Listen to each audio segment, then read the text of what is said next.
ఒక బేబీ పుట్టగానే మెయిన్గా ఇంటికి తీసుకొచ్చాక సో ఫస్ట్ ఫీడింగే స్టార్ట్ అవుతుంది. సో పిల్లలకి ఫుడ్ ఇచ్చే టైంలో ఎలాంటి లిక్విడ్స్తో స్టార్ట్ చేయొచ్చు? ఫస్ట్ 6 నెలలు తల్లి పాలు తప్ప నోట్లోకి ఏమి వెళ్ళకూడదు. మంతెన సత్యనారాయణ గారని ఒక వీడియో రిలీజ్ చేశారు. మీరు మంచినీళ్ళు ఇవ్వండి పిల్లలకి, చంటి పిల్లలకి మోషన్ ఫ్రీ వెళ్తుంది. ఈ నీళ్ల వల్ల పిల్లలకి హాయిగా ఆకలిస్తుంది, అరుగుదల బాగుంటుంది, మోషన్ ఫ్రీగా అవుతుంది. తెలిసి తెలియని జ్ఞానంతో ఇలాంటి అడ్వైజులు ఇస్తే వాళ్ళకి బోల్డంత మంది ఫాలో అవుతున్నారు. అవును. పౌడర్లు వాడకూడదు, కంట్లో కాటుకు పెట్టకూడదు, గమ్మీస్ ఇట్లాంటివి కూడా పిల్లలకు అలవాటు చేస్తుంటారు. అడ్వర్టైజ్మెంట్లు ఏం చూపిస్తున్నారంటే మీ బిడ్డ ఈ నట్స్, కాయగూరలు, ఆకుకూరలు తినకపోతే గమ్మీస్ ఇవ్వండి అని చూపిస్తున్నారు. ఎగ్జాక్ట్లీ. హెల్తీ అని అసలు అడ్వర్టైజ్మెంట్ చేయటం చాలా తప్పు. మనందరికి అపోహ ఏంటి, బెల్లం చాలా గొప్పది అని. కానే కాదు, చక్కెర కంటే బెల్లం తింటేనే మన బ్లడ్లో షుగర్ గబుక్కుని రేజ్ అవుతుంది.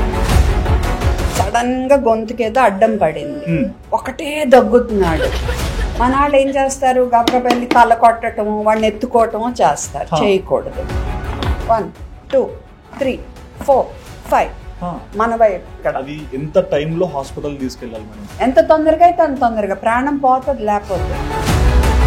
6 నెలల నుంచి 6 సంవత్సరాల పిల్లల్లో ఫిట్స్ చాలా కామన్. ఓకే. సడన్ గా ఇలా అయిపోతారు అంతే. కొంతమందికి మోషన్స్ వస్తుంటాయి. ఈ మోషన్స్ లో కూడా కొన్ని కలర్స్ బట్టి ఏమైందో అనేది చెప్తుంటారు. పచ్చగా ఉండొచ్చు, ఎల్లోగా ఉండొచ్చు, బ్రౌన్ రంగులో ఉండొచ్చు, నో ప్రాబ్లం. ఓకే. పూర్తి నలుపున్నా, పూర్తి తెలుపున్నా, రక్తం ఉన్నా డాక్టర్ని సంప్రదించాలి. మన దేశంలో 5 ఏళ్ల లోపు పిల్లల్ని తీసుకుంటే, మరణాలకి కారణాలు తీసుకుంటే, ఈ 3వది విరోచనాలు అనేది. ఈ మధ్య మెడికల్ షాప్కి వెళ్తే మీరు ORS అని ఇది ఇస్తున్నారు. ఈ ప్యాకెట్ లో 5 టీ స్పూన్ షుగర్ ఉంటుంది, ఈ ప్యాకెట్ లో 4 teaspoon sugar. Sonu Sood వస్తారు అడ్వర్టైజ్మెంట్. సో వీళ్ళు చాలా ఏళ్ళు ORS అని అమ్మారు ఇది. సో ఇప్పుడు మేము గుర్తించి మేము ఫైట్ చేస్తే వెనకాల చిన్నగా లెన్స్ పెట్టి చూస్తే do not give during diarrhoea అని డిస్క్లైమర్ పెట్టారు. చైల్డ్ ఫీవర్ ఉంది అనుకోండి, ఇమీడియట్ గా మెడికల్ షాప్ వెళ్ళిపోతారు, గూగుల్లో సెర్చ్ చేసుకుని. థర్మామీటర్ 6 ఏళ్ల లోపు నోట్లో పెట్టదు. క్రోసిన్ 120 నేను డోస్ 6 మిల్లీ రాశాను, వీళ్ళు ఇది తీసుకుని 6 మిల్లీ ఇచ్చారు. ఓవర్ డోస్ అయిపోయింది. అండ్ మొన్న ఒక బేబీ, 2 నెలల బేబీకి అసలు మేము 6 నెలల్లోపు ఇలాంటి టానిక్లు వేయకూడదు. వాళ్ళు వేసేసారు లీవోసాల్బ్యూటమాల్ అని. 2 నెలలు టీవీలో అయ్యి ఫోన్లు మట్టుకు మీరు 4 ఏళ్ల వరకు పిల్లలకు చూపించొద్దు. దానివల్ల కూడా వాళ్ళకి ఆటిజం లక్షణాలు ఎక్కువైపోతాయి.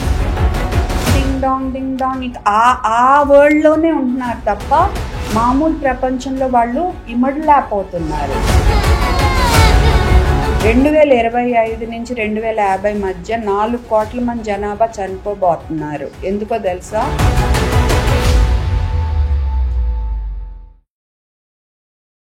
High viewers, welcome to Sudheer talks. నేను మీ హోస్ట్ సుధిరెడ్డి. ఇవాళ ఇంటర్వ్యూ చాలా మంది మదర్స్కి కానీ పేరెంట్స్కి కానీ చాలా స్పెషల్ అని చెప్పుకోవాలి. అంటే చాలామంది ఉమెన్ ప్రెగ్నెన్సీ టైంలో ఒకలాంటి ఫోబియాలో ఉంటారు, బట్ పిల్లలు పుట్టాక వాళ్ళని పెంచే విధానంలో ఎన్నో డౌట్స్ కానీ మిస్లీడ్స్ కానీ జరుగుతుంటాయి. అండ్ చాలా డౌట్స్ కూడా మీకు ఈ ఇంటర్వ్యూ ద్వారా నేను క్లారిఫై చేయబోతున్నాను. ఎందుకంటే వాళ్ళకి ఫస్ట్ ఎయిడ్ ఇవ్వాలన్నా సరే, CPR చేయాలన్నా సరే, వాళ్ళకి పెట్టే ఫుడ్లో కానీ సరే, డాక్టర్స్ ఇచ్చే మెడిసిన్స్లో కూడా ఏంటి ప్లస్ ఉంది, ఏంటి మైనస్ ఉంది, ఇలాంటి అవగాహన లేకుండా మన పిల్లల్ని మనం ఫీడ్ చేస్తుంటాం. సో వీటన్నిటికీ ఆన్సర్స్ చెప్పడానికి మన ముందర డాక్టర్ శివరంజని సంతోష్ గారు ఉన్నారండి. ప్రముఖ పీడియాట్రిషియన్ అని చెప్పుకోవాలి. అండ్ మేడం రీసెంట్గా కూడా మనం చూసుకోవచ్చు, మన ఏపీ గవర్నమెంట్ మేడం సర్వీస్ ని చూసి 2023 పద్మ అవార్డు కూడా మేడం ని నామినేట్ చేశారు. ఇదొకటే కాదు, national award winner from the times of India కూడా చెప్పుకోవాలి. సో మరేంటి మేడం అనుభవం నుంచి మనం ఏం నేర్చుకోవచ్చు, అండ్ మీ పిల్లలు మీరు పెంచే విధానంలో ఎటువంటి చేంజెస్ కంపల్సరీగా నెసెసరీయో ఈ ఇంటర్వ్యూ ద్వారా నేను మీ ముందర తీసుకురాబోతున్నాను. ఇక లేట్ చేయకుండా మన ఫేవరెట్ డాక్టర్ శివరంజని సంతోష్ గారికి హాయ్ చెప్పేద్దాం. నమస్తే మేడం, ఎలా ఉన్నారు? Good, all good. Thank you so much madam. అంటే బిజీ ఉన్నప్పటికీ పిల్లల మీద ఒక ప్రేమతో చాలా విషయాలు చెప్పడానికి ఆదానికి వచ్చినందుకు. సో పిల్లల మీద చాలా క్వశ్చన్స్ ఉన్నాయి. సో మీ వంతుగా ఎన్ని చెప్తారో అన్ని ఆన్సర్స్ ఇవ్వండి. సో ఒక బేబీ పుట్టగానే మెయిన్గా ఇంటికి తీసుకొచ్చాక సో ఫస్ట్ ఫీడింగే స్టార్ట్ అవుతుంది. సో పిల్లలకి ఫుడ్ ఇచ్చే టైంలో ఎలాంటి లిక్విడ్స్తో స్టార్ట్ చేయొచ్చు? అంటే ఫస్ట్ 6 నెలలు తల్లిపాలు తప్ప నోట్లోకి ఏమి వెళ్ళకూడదు. ఓకే. ఈ మధ్య ఒక ఆయన పేరు తీసుకోవచ్చు కూడా అనుకుంటా, మంతెన సత్యనారాయణ గారని ఒక వీడియో రిలీజ్ చేశారు. మీరు మంచినీళ్ళు ఇవ్వండి పిల్లలకి, చంటి పిల్లలకి మోషన్ ఫ్రీ వెళ్తుంది. తెలిసి తెలియని జ్ఞానంతో ఇలాంటి అడ్వైజులు ఇస్తే వాళ్ళకి బోల్డంతమంది ఫాలో అవుతున్నారు. అండ్ తల్లులు తప్పుదోవ పడతారు. తల్లిపాల్లో బోల్డంత నీరు ఉంటుంది, అది చాలు బిడ్డలకి. మీరు ఎక్స్ట్రా నీరు ఇచ్చారనుకోండి, అప్పుడు బాడీలో సోడియం లెవెల్స్ అయ్యి తగ్గుతాయి, పిల్లలకి సరైన బలం రాదు, ఎదుగుదల ఉండదు. ఇవన్నీ తెలిసి తెలియక ఏదో ఫాలో అవుతున్నారు కదా అని వాళ్ళ ఓన్ జ్ఞానం పనిచేస్తున్నారు అన్నమాట. సో అలాంటివి చేయకూడదు. 6 నెలలు నిండే వరకు పాలే. ఒకవేళ ఏదన్నా తల్లిపాలు ఇవ్వలేకపోతే కూడా ఫార్ములా కరెక్ట్గా తయారు చేసుకుంటా ఉగ్గు గిన్నెతో ఇవ్వటం బెటరు. ఓకే. ఇది తప్ప నోట్లో నీళ్ళు, ఆముదం ఇలాంటివి పోయకూడదు. ఫస్ట్ బర్త్డే వరకు తేనె అనేది ఒక చుక్క కూడా ఇవ్వకూడదు. ఎందుకంటే ఒక్కొక్కసారి చాలా అరుదుగా బాట్యులిజం అనే డేంజర్ ప్రాబ్లం రావచ్చు. అంటే మొత్తం పెరాలసిస్ అయిపోతారు పిల్లలు చిన్నప్పుడు. అప్పుడు అమ్మమ్మలు వీళ్ళు ఏమంటారు, మేము అమ్మి అందరికీ పెట్టాం కదా అంటారు. పెట్టే వరకు బాగున్న వరకు బాగుంటది. ఆ బాగోకుండా అరుదుగా అయ్యే బిడ్డ ఫ్యామిలీ గురించి ఆలోచించండి మీరు. సో తేనెది కూడా ఇవ్వకూడదు, ఓన్లీ పాలు, తల్లిపాలు. అంటే తల్లిపాలు ఇవ్వలేని పక్షంలో మంచి డాక్టర్ని సంప్రదించి కరెక్ట్ ఫార్ములా ఏంటనేది చూసుకుని కరెక్ట్గా తయారు చేసుకుంటా కుదిరినంతగా ఉగ్గు గిన్నెతో బాటిల్తో కాకుండా ఇస్తే సేఫ్. ఓకే. అండ్ ప్రజెంట్ కొంతమందిని మనం చూస్తుంటాం మేడం, అంటే బిజీ వర్క్ లైఫ్లో పిల్లల్ని టేక్ కేర్ చేయడానికి పాలు ఇట్లాంటివన్నీ కొంచెం పౌడర్స్ ఇట్లా యూజ్ చేస్తారు. సో అటువంటి యూజ్ చేస్తే ఏమైనా సైడ్ ఎఫెక్ట్స్ వస్తాయా? అదే చెప్తున్నా. తల్లిపాలు ఇవ్వగలిగితే అదే బెస్ట్. అండ్ ఇవ్వలేకపోవటం అనేది చాలా కొంతమందికే జరుగుద్ది. ఏదో పాపం వాళ్ళు డిప్రెషన్లో ఉండో, స్ట్రెస్ ఎక్కువైపోయో, చుట్టూ ఉన్నాళ్ళో గోల పెట్టేసి వాళ్ళని టెన్షన్ పెట్టేసి, ఆర్ వాళ్ళు ఏమన్నా బాగా పెద్ద జ్వరాలు వచ్చి బాగా సిక్ అయిపోయి ఏదన్నా పరిస్థితి వల్ల బిడ్డకి ఇవ్వాల్సి వస్తే మనకి మంచి కంపెనీలు ఫార్ములాలు ఉన్నాయి. సో అది డాక్టర్ని సంప్రదించి వాటి మీద ఉంటుంది, ఇంత నీళ్ళల్లో ఇంత పౌడర్ కలపాలి, డబ్బా ఓపెన్ చేశాక ఇన్ని రోజులే వాడాలి, మూత టైట్ గా పెట్టాలి, ఇలా అన్నీ ఉంటాయి. స్ట్రిక్ట్ గా ఫాలో అవుతా ఇవ్వాలి. మన ఇష్టం వచ్చిన కొలతల్లో కలిపేసి, మన ఇష్టం వచ్చిన నీళ్ళల్లో కలిసేసి, ఎక్కువ వేడి నీళ్ళల్లో కలిపేసి ఇలాంటివి చేయకూడదు. నీళ్లు కూడా మంచి ఉండాలి. మనకు మంచి ఫిల్టర్లు ఉన్నాయి అనుకోండి, ఎక్వాగార్డ్ కెంట్ ఇలా వస్తున్నాయి కదా, అప్పుడు ఆ వాటర్ డైరెక్ట్ గా వాడచ్చు. అలా లేవనుకోండి, నీళ్లు మరిగాక 20 నిమిషాలు మరిగితే మరిగినట్టు, బుడగలు వచ్చాక ఆ మరిగిన నీళ్లు ఆరబెట్టి వాటితో చేయాలి. సో అది కూడా అవసరం అయితేనే. ఆవు గేదె పాలు ఫస్ట్ బర్త్డే వరకు ఇవ్వకపోవటమే మంచిది. అంటే ఫస్ట్ 6 months తల్లిపాలు ఇట్స్ ఓకే మేడం, పాలు. ఇప్పుడు ఇన్ కేస్ ఫీడింగ్ విషయానికి వస్తుంది అనుకోండి, అంటే ఫుడ్ తినిపించే టైం వచ్చింది అనుకోండి, ఎలాంటి ఫుడ్ ని మనం ప్రిఫర్ చేయాలి? సో ఒక్కసారి మనము ఆహారం మొదలు పెట్టాలంటే అది 6 నెలలు నిండాక. ఓకే. అప్పటికేంటంటే బిడ్డ కాస్త ఇలా చేతుల మీద కూర్చోగలిగే పరిస్థితి ఉంటుంది. తర్వాత ముందు పిల్లలు ఏంటంటే అన్న పెడితే ఇలా తోసేస్తారు. ఈ ఏజ్ నుంచి ఆ తోయటం అనేది ఆగుద్ది. సో అప్పుడు వాళ్ళు రెడీ అయినట్టు అన్నమాట. అదే నెలలకు ముందు పుట్టిన పిల్లలు అనుకోండి, వాళ్ళు అప్పుడే కూర్చోపోవచ్చు, అప్పుడు మనం ఒళ్ళో కూర్చోపెట్టుకుని తినిపించాలి. అంతేకాని ఇలా పడుకోపెట్టి తోసేయటము, పడుకోపెట్టి తినిపించడం ఎప్పుడూ చేయకూడదు, చాలా ప్రమాదం. కొంతమంది తల్లిదండ్రులు విసుగొచ్చేసి మా బిడ్డ తింటలా అని అలా పడుకోపెట్టి కూరేస్తారు. ఫస్ట్ ప్రమాదం, ఎందుకంటే విండు పైపుకి ఫుడ్ అడ్డం పడవచ్చు. 2, ఆ బిడ్డకి ఆహారం అంటేనే ఒక విధమైన నెగిటివ్ ఫీలింగ్ వచ్చేస్తుంది. అలాంటి కల్చర్ మనం డెవలప్ చేయకూడదు. ఆహారం అంటే మంచిగా ఉత్సాహంగా ఆకలితో తీసుకోవాలి. కడుపు నిండితే వద్దు అని చెప్పగలగాలి. ఈ విధంగా మనం అప్పటి నుంచి పిల్లల్ని పెంచాలి. పాలిచ్చే అప్పటి నుంచి ఓకే, అవసరమైనంత ఇవ్వటం, అడిగినప్పుడు ఇవ్వటం, వాళ్ళు హ్యాపీ ఫీల్ అవుతారు, చక్కగా బజ్జు ఉంటారు. అంతేకాని ఓ తినిపించేసి ఇప్పుడు చందమామలు ఎవరు చూడట్లా, టీవీలు చూపించేసి, సెల్ ఫోన్లు చూపించేసి, బొమ్మలు చూపించేసి, లేదా పడుకోపెట్టి బలవంతాన్ని కూరేసి ఇలాంటి మట్టుకు చేయకూడదు. సో మొదలు పెట్టినప్పుడు ఏం చేయాలంటే కొంచెం కొంచెం ఒక్కొక్కటిగా అన్నీ ఒకేసారి మొదలు పెట్టేయకూడదు. మనం ఉగ్గని కలిపేసి పెట్టేస్తూ ఉంటారు. లేదు, ఫస్ట్ మీరు అరటిపండు పెడదాం అనుకున్నారు, లేదా అన్నం పెడదాం అనుకున్నారు. సో కొంచెం మెత్తగా లేదా పొడి కొట్టి ఉడికించండి. బియ్యం వేపించి పొడి కొట్టి ఉడికించండి.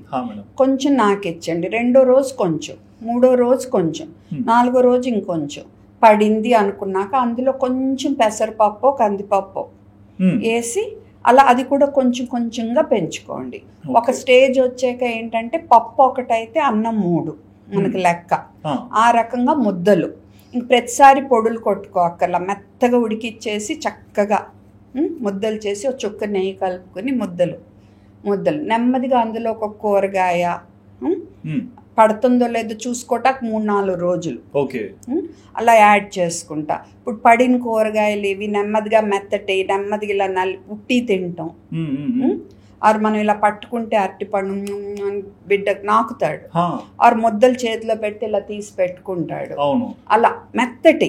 మళ్ళా నేను అలా చెప్పానని గట్టి ఇవ్వకూడదు. గట్టి అయితే గొంతుకు అడ్డం పడతాయి. కట్ చేయని గ్రేప్స్, కట్ చేయని స్ట్రాబెర్రీస్, పప్పులు ఈ డైరెక్ట్ ఇవ్వకూడదు, ఎందుకంటే గొంతుకు అడ్డం పడిపోతాయి. మెత్తగా ఇవ్వాలి. ఓకే, బిడ్డ ఎంత తింటే అంత. అండ్ ఒక్కొక్క ఫ్రూటు, ఒక్కొక్క పండు, ఒక్కొక్క కాయగూర నెమ్మదిగా 3 రోజులు టైం ఇచ్చుకుంటా, పడుతుందో లేదో చూసుకుంటా, నెమ్మదిగా చక్కగా అన్నీ అలవాటు చేసుకోవాలి. మీరు నాన్ వెజిటేరియన్స్ అయితే ముందు గుడ్డు పచ్చ సొన, తర్వాత గుడ్డు తెల్ల సొన, నెమ్మదిగా చికెన్ ఇవన్నీ. కాకపోతే పడుతుందో లేదో చూసుకోవటానికి 3-4 రోజులైనా ట్రై చేసుకుంటా, కొంచెంగా పెంచుకుంటా, మంచిగా ఉడికించి, గుడ్లు అయితే శుభ్రంగా కడుక్కుని బాగా వండినయే ఇవ్వాలి, లేకపోతే టైఫాయిడ్ రిస్క్ ఉంటుంది. అయినా మంచిగా వండాలి, పెస్టిసైడ్లు ఎక్కువ లేకుండా చూసుకోవాలి, తొక్కలన్నీ తీయాలి. సో చోకింగ్ రిస్క్ లేకుండా, అంటే విండిపైకి అడ్డమయ్యేట్టు కాకుండా చక్కగా కూర్చోపెట్టి ఇంట్రెస్ట్ కల్పిస్తా మనం మెత్తగా చేసి తినిపిస్తా. నెలకు ఒక మీల్ పెంచుకుంటా. 9 నెలలు నిండేసరికి మనకు 3 మీల్స్ ఉంటాయి. ఆ తర్వాత ఒక స్నాక్, మళ్ళీ ఫస్ట్ బర్త్డే అయ్యేసరికి 3 మీల్స్ 2 స్నాక్లు అవుతాయి మనకి.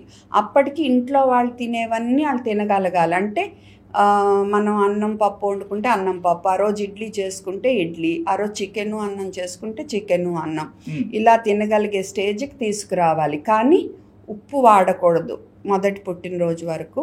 చక్కెర, బెల్లం, డేట్ సిరప్, హనీ ఇలాంటివేమీ వాడకూడదు. అండ్ తిన్నాక 2-3 స్పూన్లు వాటర్ ఇస్తే నోరు క్లీన్ అయిపోద్ది. కొంచెం మిగతా నీళ్ళంతా దీని నుంచి వస్తుంది మనకి, పాల నుంచి. సో యూరిన్ అది నీట్గా కలర్ లేకుండా ఉంటే దాని అర్థం నీళ్ళు సరిపడా వెళ్తున్నట్టే. సో ఈ ఘన పదార్థాలు పెరిగే కొద్దీ కొంచెం వాటర్ పెంచుకుంటాము. మొదటి బర్త్డే అయ్యాక ఏం చేస్తాము, రోజుకి కనీసం 2 సార్లు పండ్లు, అన్నం తినేప్పుడు అది కంపల్సరీ 2 రకాల వెజిటబుల్స్, కాయగూరలు, అండ్ ఒక పూట నట్స్ అంటే బాదాం ఇలాంటివి, కానీ డైరెక్ట్ ఇవ్వకూడదు, మెత్తగా చేసి ఇవ్వాలి. అండ్ పొద్దున్న, మధ్యాహ్నం, నైట్ మనకి ఇడ్లీ, అన్నం ఇలాంటివన్నీ, పప్పు, గుడ్డు ఇలాంటివి. సో జనరల్గా ఇండియాలో ఏంటంటే మనం ఎక్కువ ఈ కార్బోహైడ్రేట్స్ అనేవి ఎక్కువ తింటాం, పిండి పదార్థాలు.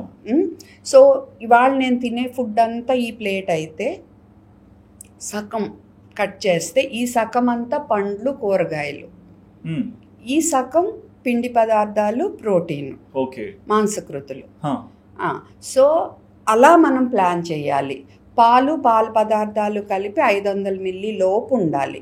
పెరుగులయ్యి మంచిగా ఇచ్చుకోవాలి. ఓకే. సో ఇలా మనం ప్లాన్ చేసుకుంటా వాళ్ళని బలవంత పెట్టకుండా వాళ్ళే సొంతగా తినేట్టు చక్కగా ట్రైన్ చేసుకుంటా మనము ఇచ్చుకుంటే, అండ్ ఈ భాగంలో కూడా పండ్లు ఇంత అయితే వెజిటబుల్స్ ఇంకొంచెం ఎక్కువ, మాంసకృతులు ఇంత అయితే పిండి పదార్థాలు ఇంత. ఓకే. సో ఇలా ఇచ్చుకుంటా మనం సొంతగా వాళ్ళు తినేట్టు, మోషన్ ఫ్రీ ఉండేట్టు చూసుకుంటా, ఇనుము సమృద్ధిగా ఉన్న ఆహారం ఇచ్చుకుంటా ఉంటే మనకి పిల్లలు బాగుంటారు. బలవంతాన్ని తినిపించడం, చూపించి తినిపించడం వల్ల మనకి అండ్ ఈ బ్యాలెన్స్ ఫాలో అవ్వకపోవటం వల్ల చాలా ప్రాబ్లమ్స్ వస్తున్నాయి. ఓకే. బట్ ఇక్కడ అంటే లైక్ మదర్ మిల్క్ ఇస్తారు కదా మేడం, సో నేను రెగ్యులర్గా చిన్నప్పటి నుంచి చూస్తుంటాను. అంటే కొంతమంది బస్సులో ఇస్తారు, రైల్వే స్టేషన్స్లో ఉన్నా లేకుంటే ఏదైనా బిజీ ప్లేస్లో ఉన్నా సరే ఎక్కడ ఉంటే అక్కడ అంటే బేబీకి ఫీడ్ చేస్తారు కదా, సో అది రైటేనా మేడం? అంటే తప్పకుండా తల్లిపాలు శ్రీరామ రక్ష అంటారు. రెగ్యులర్ టైం ఇంటర్వెల్స్ అట్లా ఏముండదు? లేదు, బిడ్డకు కావాల్సినప్పుడు ఇవ్వాలి. అండ్ నెమ్మదిగా వరల్డ్ హెల్త్ ఆర్గనైజేషన్ ఆయన ఏం చెప్తున్నారంటే 2 ఏళ్ల వరకు ఇవ్వండి, ఆ తర్వాత కూడా మీ ఇష్టం. ఓకే. బిడ్డకి మీకు మధ్య అది సంబంధం. కాకపోతే ఏంటంటే పాలు తాగాక ఒక వయసు దాటాక పళ్ళు అయ్యి వచ్చినాక నోరు క్లీన్ చేయాలి, లేకపోతే పుచ్చి పళ్ళు రాకూడదు మనకి. ఓకే. అండ్ చంటి పిల్లలు పాలు తాగే పద్ధతి ఎలా ఉంటుందంటే సక్షన్ కాదు, అది నాలుగుతో ఇలా తీసుకుని వెనక్కి తీసుకెళ్తారు. సో పళ్ళు దగ్గర జనరల్గా ఎఫెక్ట్ ఉండదు. పెద్ద అయ్యే కొద్దీ వాళ్ళు కొంచెం అలా తాగటం మాని సక్ చేయటం మొదలుపెట్టి నోట్లో పాలు ఉండిపోయినాయి అనుకో నైట్, అప్పుడు పుచ్చి పళ్ళకి ఇటుకి రిస్క్ ఉంటుంది. అందుకని నెమ్మదిగా అలాగుంటుంటే మటుకు ఆ ఫీడ్స్ తగ్గించుకోవాలి తప్ప అసలు పాలు మానేయాల్సిన అవసరం లేనే లేదు. టైం పీరియడ్ అట్లా ఏముండదు ఇంకా. ఓకే. అండ్ మీరు అన్న దాంట్లో ఇప్పుడు కొంతమంది ఏం చేస్తుంటారు అంటే పేరెంట్స్ లో గమ్మీస్ ఇట్లాంటివి కూడా పిల్లలకు అలవాటు చేస్తుంటారు. సో గమ్మీస్ ఇట్లాంటివి ఇవ్వడం ఎంతవరకు రైట్ అంటారు? అడ్వర్టైజ్మెంట్లో ఏం చూపిస్తున్నారంటే మీ బిడ్డ ఈ నట్స్ కాయగూరలు ఆకుకూరలు తినకపోతే గమ్మీస్ ఇవ్వండి అని చూపిస్తున్నారు. ఎగ్జాక్ట్లీ.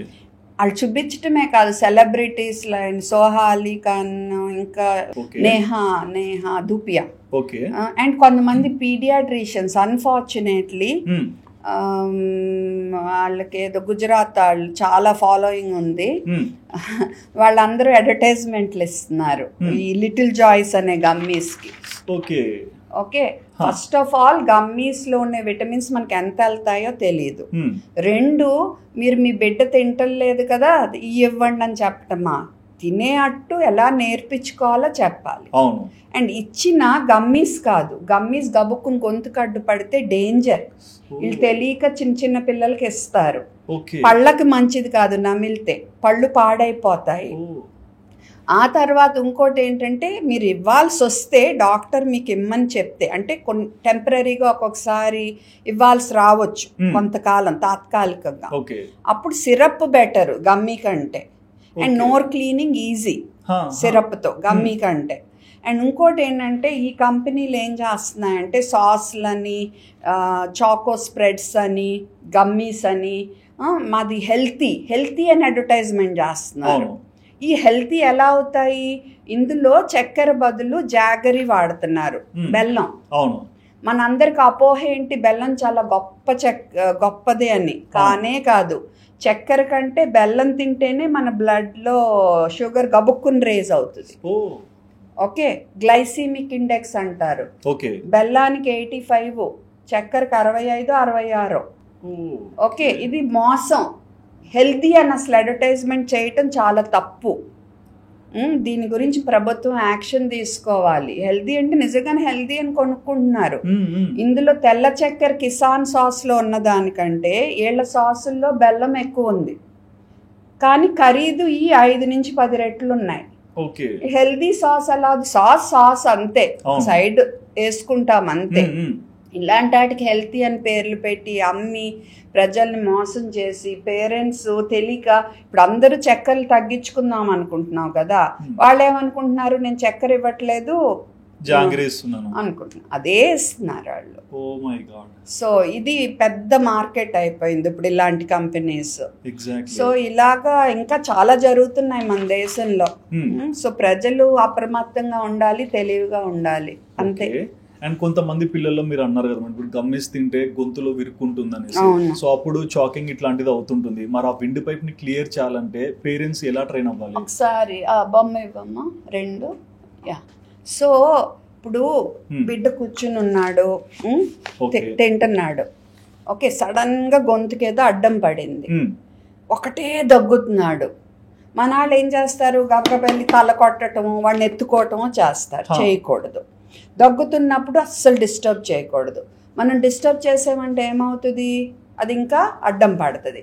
కొంతమంది ఏం చేస్తారు, కంగారు పడిపోయి నోట్లో ఏలు పెట్టేసి ఏముందని తీస్తారు. అలా చేసిన ఏమవుతుంది, గుడ్డిగా అందులో ఇంకా తోసేస్తారనమాట. ఎప్పుడు అలా చేయకూడదు. దగ్గుతుంటే దగ్గనివ్వాలి మనం. దగ్గ లేకుండా అంటున్నాడు అనుకో, లేదా అసలు ఇంకా దగ్గలేకపోతున్నాడు, గొంతే వినపడట్లా, పాపం మీకు తెలిసిపోతుంది, ఉక్కిరి బిక్కిరి అయిపోతున్నాడు అనుకో, అప్పుడు కదిలించాలి.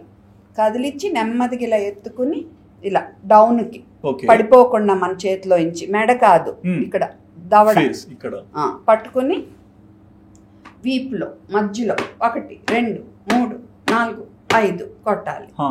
అప్పుడు ఇలా తిప్పుకుని చూసుకోవాలి. అది బయటకు వచ్చింది అనుకో మనకి, సరే, కనపడితే తీయాలి, గుడ్డిగా పడవకూడదు. రాలేదనుకో ఈ నిప్పుల్స్ మధ్య సెంటర్లో కొంచెం కింద 1 2 3 4 5 ఇలా వెనకాల 5 సార్లు, ముందు 5 సార్లు, అలా 3 సైకిల్స్ అయ్యాక కూడా రాలేదనుకో మనం ఆసుపత్రికి బయలుదేరటమో 108కి ఫోన్ చేయటమో బెటర్. ఎప్పుడు వరకు ఇది చేస్తాము, అది బయటకు వచ్చే వరకు. ఈలో బిడ్డ సృహ కోల్పోయాడు అనుకో, అప్పుడు ఏం చేయాలి, మనం గాలి పీల్చుకుంటున్నాడో లేదో చెక్ చేయాలి.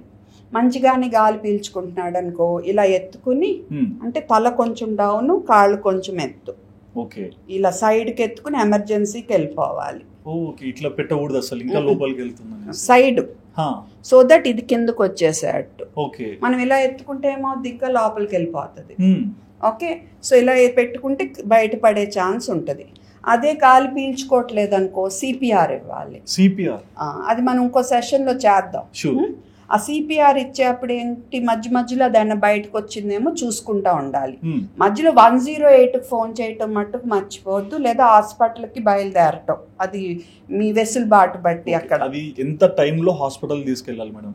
ఎంత తొందరగా అయితే అంత తొందరగా, ప్రాణం పోతుంది. లేకపోతే విండు గాలి ఆడదు కదా. సో ఎప్పుడన్నా మీరు విన్నారుగా, హైదరాబాద్లో మొన్న ఒక పాపం బాబు స్కూల్లో చచ్చిపోయాడు, చపాతీ అడ్డం పడి కూరేసుకుని. అందుకే పిల్లలకి తినేప్పుడు మీరు మాట్లాడకుండా శ్రద్ధగా కూర్చుని తినాలి. మాట్లాడటం, నవ్వటం, టీవీ చూస్తా తింటాం, పరిగెడతా తింటాం, ఇవన్నీ అలవాటు చేయొద్దు. ఫస్ట్ తల్లిదండ్రులు సరిగ్గా అలవాట్లు ఉంటే ఆటోమేటిక్గా పిల్లలకు వస్తాయి. సో ఎప్పుడన్నా బిడ్డ గొంతుకు అడ్డం పడి, విండి పైపు అడ్డం పడి దగ్గుతుంటే కదిలించొద్దు. దగ్గ లేకుండా ఉక్కిరి బిక్కిరి అవుతుంటే మటుకు వెంటనే ఎత్తుకుని గబగబా జాగ్రత్తగా 1 2 3 4 5 మళ్ళా 5 నిప్పుల కింద సెంటర్లో కొంచెం కింద 5 సార్లు 5 5 ఇలా 3 సైకిల్స్ అయ్యేసరికి బయటికి రాకపోతే 108కి ఫోన్ చేయటమో, హాస్పిటల్కి బయలుదేరటమో దారిలో కూడా చేస్తూ ఉండాలి. ఈ లోపు సృహ కోల్పోతే కనుక కంగారు పడకుండా బ్రీతింగ్ ఉందో లేదో చూసుకుని, బ్రీతింగ్ ఉంటే మనం ఇలా సైడ్కి ఎత్తుకుని వెళ్ళాలి. ఓకే, నాకు ఇక్కడ మైక్ అడ్డం వస్తుంది అందుకని చూపించలేకపోతున్నాను, ఇలా. ఓకే సరేనా? ఒకవేళ బ్రీతింగ్ లేకపోతే సిపిఆర్ ఇవ్వాలి. ఓకే, సో ఇది చాలా ఇంపార్టెంట్. బాబు ఇదే కొంచెం పెద్ద పిల్లలు, నుంచునే పిల్లలు అనుకో, వాళ్ళ వెనకాలకి వెళ్ళి నుంచోవాలి. నుంచుని సేమే రూల్స్ అన్ని సేమే. నుంచునే పిల్లలు అంటే 1 year నుంచి 15 నెలల తర్వాత నుంచోటం వచ్చాక వాళ్ళ వెనకాల నుంచుని వీపు మధ్య కొట్టాలి. అప్పటికి బయటకు రాలేదనుకో, అక్కడేమో మనం ఛాతి మీద నిప్పుల్స్ కింద నొక్కాం కదా, ఇక్కడ డిఫరెంట్. వీళ్ళ వెనకాల నుంచున్నాం కదా, ఇక్కడ ఓకే ఇది బిలో లంగ్స్ గ్యాప్ లో ఈ పాయింట్ కింద బొడ్డు పైన బొడ్డు పైన అని గుర్తుపెట్టుకుంటే బెటర్. ఓకే 1 2 3 4 5 మన వైపు నొక్కుకోవాలి ఇలా పైకి వెనక్కి. సో వెనకాల 5 సార్లు, ముందర 5 సార్లు బొడ్డు పైన. సో సేమ్ 3 సైకిల్స్ అయ్యేసరికి బయటికి రాకపోతే 108కి ఫోన్ చేసి ఈ ప్రాసెస్ ఎప్పటి వరకు కంటిన్యూ చేయాలి, అది బయటకు వచ్చే వరకు లేదా స్పృహ కోల్పోయే వరకు. స్పృహ కోల్పోతే బ్రీతింగ్ ఉందో లేదో చూసుకోవాలి. బ్రీతింగ్ ఉంటే సైడ్ కి పట్టుకుని ఎమర్జెన్సీకి వెళ్తాం. బ్రీతింగ్ లేకపోతే సిపిఆర్ఎస్. అంతే. సో ఇది చాలా ఇంపార్టెంట్. అండ్ నివారించడం ముఖ్యం. ఫస్ట్ ఎయిడ్ ఎంత ముఖ్యమో నివారించడం ఇంకా ముఖ్యం. సో పిల్లలకి గట్టి అన్ని పెట్టకూడదు. మా వాడు తినేస్తాడు, నవ్వులేస్తాడు అని 1.5 సంవత్సరాల పిల్లలకి హోల్ నట్స్ అంటే ఫుల్ గా ఉన్న నట్స్, బాదం పప్పులు అవి పెట్టకూడదు, పొడి చేసే పెట్టాలి. ఓకే. సో నివారించడం కూడా చాలా ముఖ్యం. ప్రెస్ చేయాలి 5 times అన్నారు కదా మేడం. సో ఆ ఫోర్స్ ఎంత ఉండాలి? 5 times ఇప్పుడు నేను చూపించినా కదా. సో ఫోర్స్ ఎంత అంటే ఇప్పుడు ఇలా 1 2 3 4 5 మరీ గట్టిగా కాదు. ఇక్కడ నొక్కినప్పుడు సుమారుగా ఇది 3వ వంతు నుంచి సగం లోతుకి వెళ్ళాలి. ఓకే. అంత లోతుకి కరెక్ట్ గా సెంటర్ లో. ఓకే. నిపుల్స్ కి జస్ట్ కింద. ఓకే. ఆ బాబుకైతే పెద్ద పిల్లలకైతే బొడ్డు పైన, ఈవెన్ పెద్దాళ్ళకైనా సేమే. ఓకే. అడల్ట్స్ కి. ఓకే. అండ్ మీరు చెప్తున్నప్పుడు నాకు అనిపించింది, ఇప్పుడు పిల్లలకు సడన్ గా చిన్న వయసులోనే ఫిట్స్ ఇట్లాంటివి వస్తుంటాయి కదా మేడం. సో ఫిట్స్ ఇలాంటివి వచ్చినప్పుడు రీసెంట్ గా ఒక వీడియో చూసాను, వాళ్ళు ఫైర్ అంటించి కాల్ చేశారు చెయ్యి, అండ్ ఇంకొంతమంది తాళాలు నేనే పెట్టానమ్మా. అది అసలు చాలా ఘోరం, అసలు చాలా బాధ అనిపించింది ఈ రోజుల్లో కూడా. అది తెలియకపోవటం, ఇగ్నోరెన్స్. సో మనం ప్రజల్లో మంచి అవగాహన కల్పించాలి. గవర్నమెంట్ ఇలాంటి వీడియోస్ బాగా పెట్టాలి.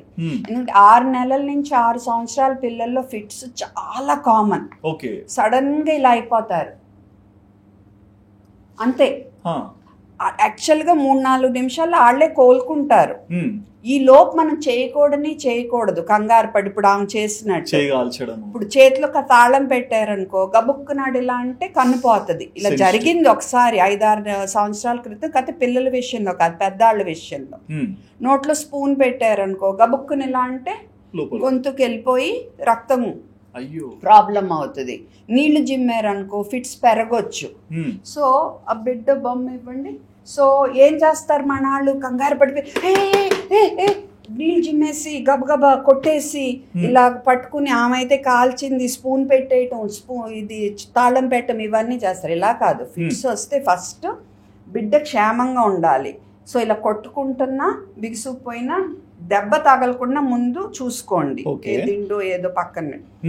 అండ్ నోట్లో ఏమన్నా ఉంటే తీసేయండి, గుడ్డిగా పొడవద్దు. ఎందుకంటే నోట్లో ఏమన్నా ఉంటే అది గబుకుని కిందకి వెళ్ళొచ్చు. ఓకే. అండ్ బ్రీతింగ్ ఉందో లేదో చూసుకోండి, గాలి పీల్చుకుంటున్నారో లేదో. గాలి పీల్చుకుంటున్నారని నిర్ధారించుకున్నాక చక్కగా ఇలా ఎత్తుకుని ఆసుపత్రికి వెళ్ళండి. మీరు చేయాల్సిందల్లా ఇంతే. ఓకే.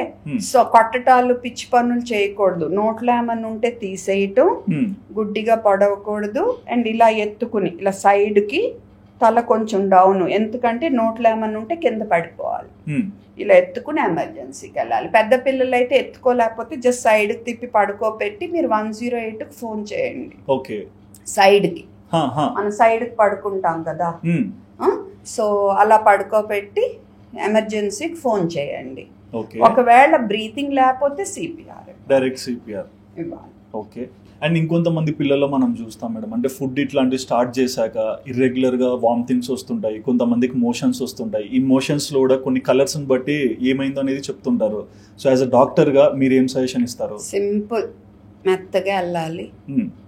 రోజు వెళ్తే బెస్ట్, 2 రోజులకి వెళ్ళినా పర్వాలా, బట్ మెత్తగా, స్ట్రెయిన్ లేకుండా, అంటే ఫోర్స్ పెట్టక్కర్ లేకుండా వెళ్ళాలి. పొద్దున్నే స్కూల్ టైం అయిపోద్దని పిల్లల్ని హడావిడి చేయొద్దు. వాళ్ళకి టైం ఇవ్వండి వెళ్ళటానికి. పచ్చగా ఉండొచ్చు, ఎల్లోగా ఉండొచ్చు, బ్రౌన్ రంగులో ఉండొచ్చు, నో ప్రాబ్లం. పూర్తి నలుపున్నా, పూర్తి తెలుపున్నా, రక్తం ఉన్నా డాక్టర్ని సంప్రదించాలి. 2 రోజు ఒక రకంగా వెళ్ళే బిడ్డ సడన్గా రోజుకు 10 సార్లు 5 సార్లు వెళ్తున్నా, రోజు మంచిగా వెళ్ళే బిడ్డ సడన్గా ఒక 2-3 రోజులు 4 రోజులు వెళ్ళకుండా పొట్ట నొప్పితో బాధపడుతున్నా, వాంతులు వస్తున్నా డాక్టర్ని సంప్రదించాలి. ఓకే.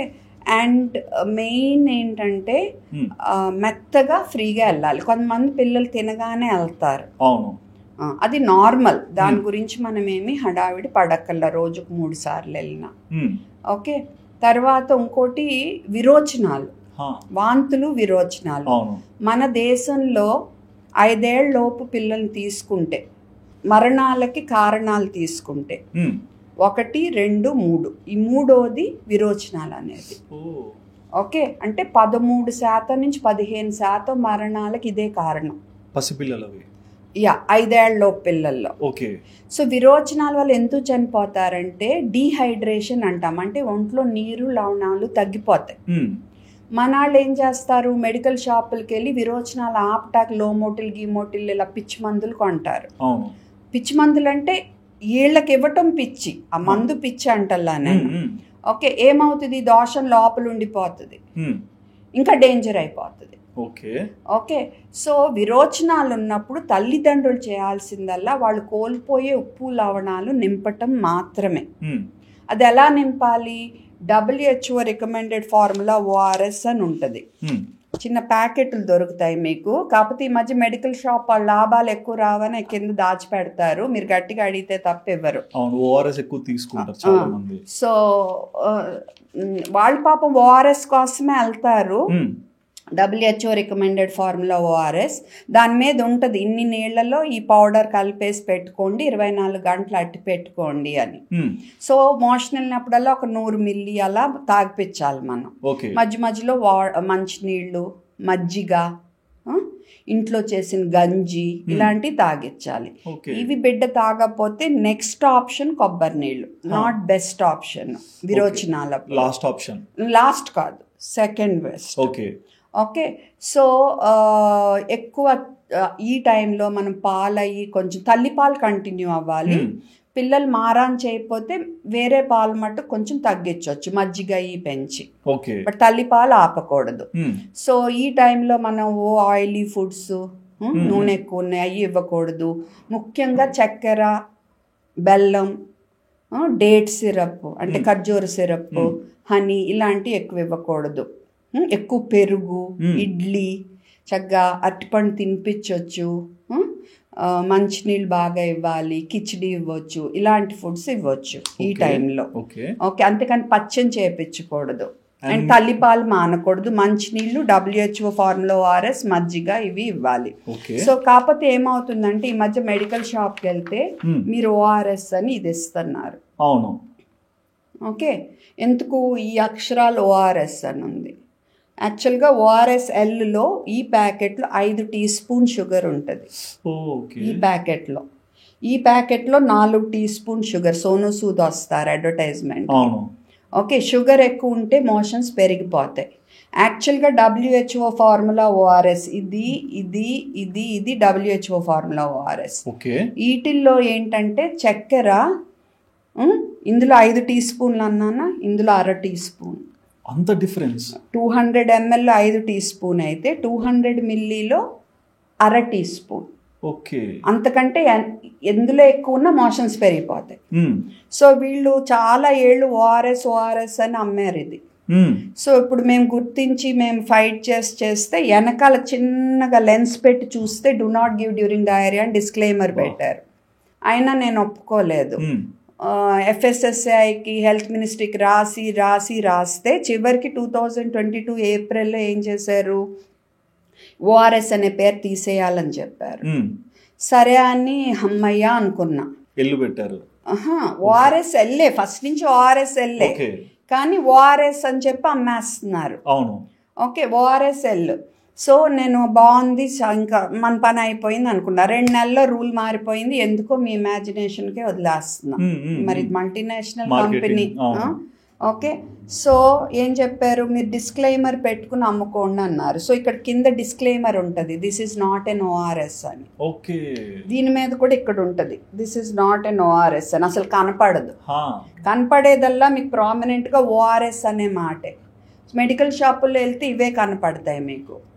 మెడికల్ షాప్ వాళ్ళకి లాభాలు ఎక్కువ వీటికంటే, సో ఇవే ఇస్తారు. మోషన్స్ పెరిగిపోతాయి, దీనివల్ల ఎంతో మంది పిల్లలు విరోచనాలు పెరిగిపోతాయి, కానీ ఇవే ఇస్తున్నారు. ఓకే, ఇప్పుడు ఈ మధ్య వీళ్ళు అడ్వర్టైజ్మెంట్ దీన్ని ఆర్సెల్ అని చెప్పి సెలబ్రిటీస్ అందరితో చేసి, నేను డాక్టర్ దగ్గరికి వెళ్ళాను, నాకు సైలెంట్ డీహైడ్రేషన్ ఉందని చెప్పారు, అందుకని ఇవి రోజు తాగుతున్నాను అని చెప్పి అదొక అడ్వర్టైజ్మెంట్. ఇందులో మాజా కంటే ఎక్కువ ఉంది చక్కెర. మాజాలో 4 స్పూన్లు ఉంటే ఇందులో 5 స్పూన్లు ఉంది.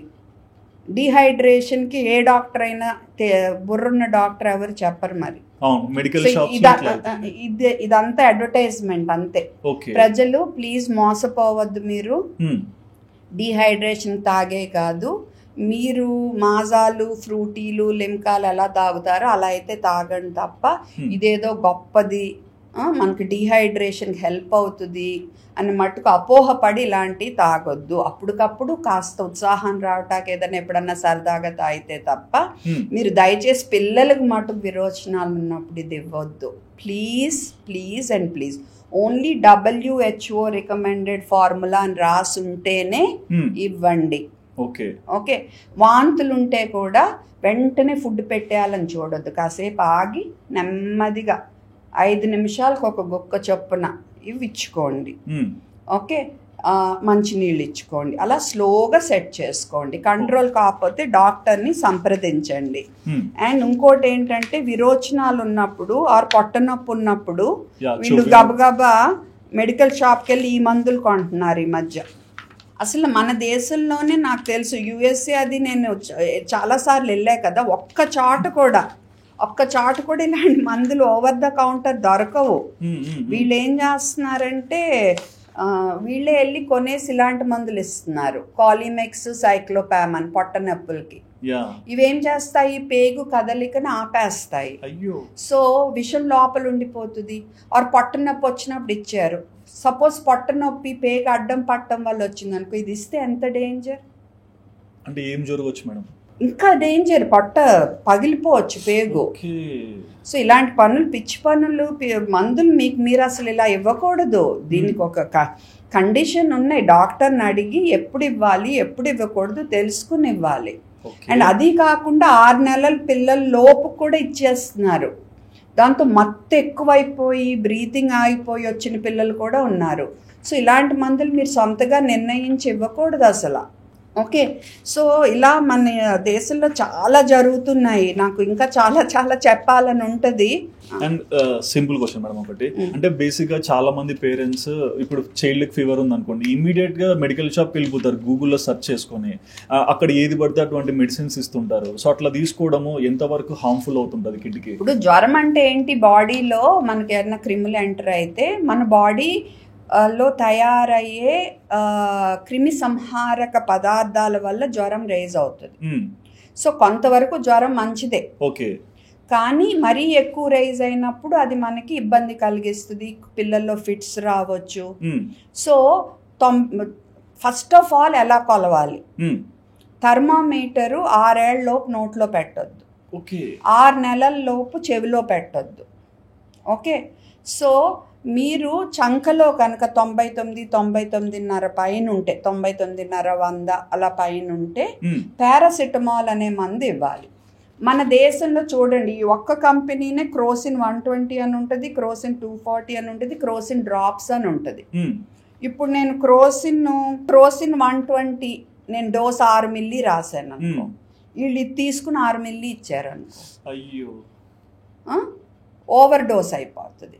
సో అందుకని మీరు డోస్ కరెక్ట్గా తెలుసుకోండి. మందులు ఎప్పుడు ఇచ్చే హడావిడిలో ఉండొద్దు. మీరు గబగబా ఇచ్చేయాలని చూసారనుకోండి మందులు, ఒకసారి డేంజర్ అయిపోతుంది. ఎనీవే దీని మీద వెనకాల ఉంటుంది, ఇంత బరువుకి ఇంత డోస్ అని. సో కరెక్ట్గా ఇవ్వండి డోస్. అండ్ 2 డోసుల మధ్య 4 గంటల గ్యాప్ ఉండాలి. ఇది పారాసెటమాల్ ఇందులో ఉండింది. ఓకే, సో అలాగే క్యాల్పాల్ అని ఉంటుంది, P250 అని ఉంటాయి. ఇలా పారాసెటమాల్ ఉన్నాయి, చాలా కంపెనీస్ ఉన్నాయి. సో ఓన్లీ పారాసెటమాల్ వాడండి. చల్ల బట్టతో అద్దొద్దు, నూనెచ్చని బట్టతోనే అద్దొచ్చు. ఓకే. ఎప్పుడన్నా చాలా హై జ్వరం ఉండి అంటే 1 నాట్ 2 నాట్ 3 నాట్ 4 ఇది ఇచ్చిన గంటకు తగ్గకపోతే ఎప్పుడన్నా మనం అరుదుగా ఇవ్వచ్చు ఐబుప్రోఫెన్ అనే మందు. ఓకే. వేరే కంపెనీలు కూడా ఉండొచ్చు, నాకు తెలియదు. అది కూడా డాక్టర్ సలహా మేరకు డోస్ తెలుసుకుని, అది కూడా బాగా కంటిన్యూ వామిటింగ్ ఉంటే ఇవ్వకూడదు, పచ్చి పొట్టలో ఇవ్వకూడదు, బాగా పొట్ట నొప్పి ఉంటే ఇవ్వకూడదు. మన దేశంలో ఏంటి, హైదరాబాద్లో ముఖ్యంగా ఇది ఇస్తారు, మెఫ్టాల్పీ అని. ఇది ఓవర్ డోస్ అయితే దీనివల్ల ఫిట్స్ రిస్క్ ఉంటుంది, ఓవర్ డోస్ అయితే.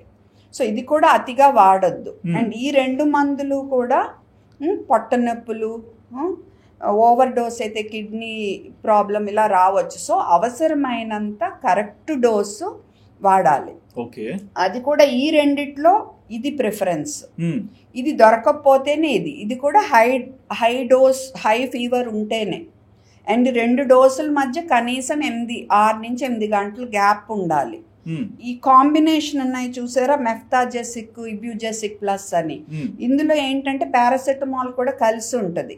ఇలాంటి మనం అవాయిడ్ చేస్తే బెటర్. ఎందుకంటే ఇప్పుడు ఇది ఇచ్చాను అనుకో, నెక్స్ట్ పారాసెటమాల్ ఎప్పుడు ఇవ్వాలో నాకు కన్ఫ్యూజన్ వస్తుంది. పారాసెటమాల్కి 4 గంటలైన గ్యాప్ ఉండాలి కదా. అలాగే ఐబుప్రోఫెన్కి 6 అయినా ఉండాలి. మెఫెనమిక్ యాసిడ్కి 6 గంటలైనా గ్యాప్ ఉండాలి. సో ఈ గ్యాప్లు మెయింటైన్ చేసుకోవాలి. ఈ మందులు అతిగా వాడొద్దు, పొట్ట నొప్పులు వాంతులు ఉంటే వాడొద్దు. ఈ రెండిట్లో మళ్ళీ ఇది ప్రిఫర్డ్. అంటే కంపెనీ కాదు నేను చెప్పేది, నాకు ఈ ఫోటోనే దొరికింది కాబట్టి ఇది పెట్టాను. ఐబుప్రోఫెన్, మెఫెనమిక్ యాసిడ్, ఈ కాంబినేషన్ అవి అవాయిడ్ చేయాలి. చాలా మంది మెఫ్తాజెసిక్ పొద్దున మధ్యాహ్నం నైట్ ఇస్తారు, నెక్స్ట్ డే పిల్లాడు పొట్ట నొప్పి వాంతులు. అసలు అలాగా మనం అడ్వైజ్ ఇవ్వకూడదు. జ్వరం వచ్చినప్పుడు ఇవ్వండి, అది కూడా ఇంత పైన ఉంటే ఇవ్వండి. ఇందాక నేను చెప్పా కదా.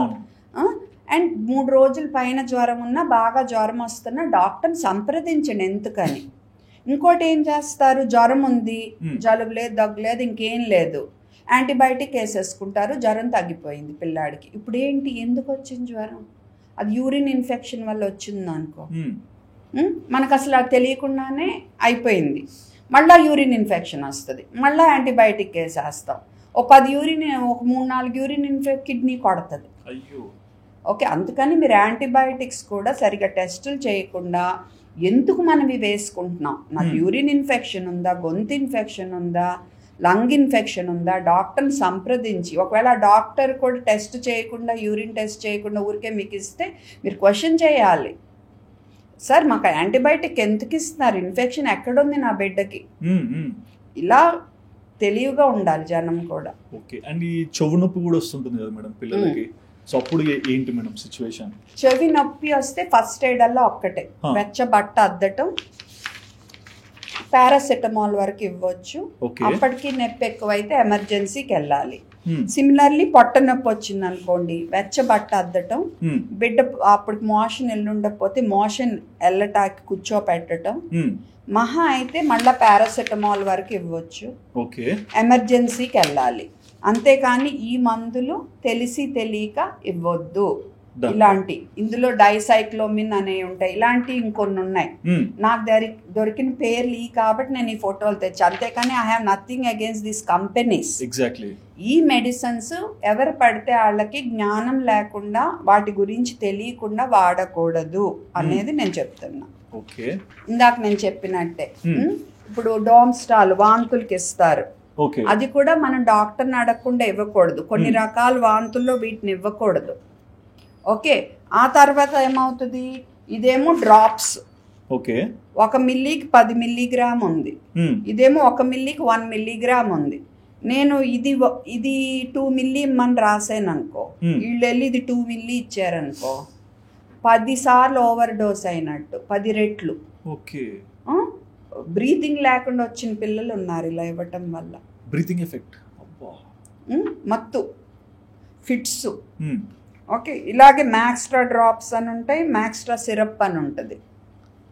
ఓకే, సో నేను ఇది 2 ml రాస్తే ఇది 2 ml ఇచ్చారనుకో 5 రెట్లు ఎక్కువ ఇచ్చినట్టు, మత్తు వచ్చేస్తుంది, డేంజర్, బ్రీతింగ్ ఆగిపోవచ్చు, హార్ట్ రేట్ పెరిగిపోవచ్చు.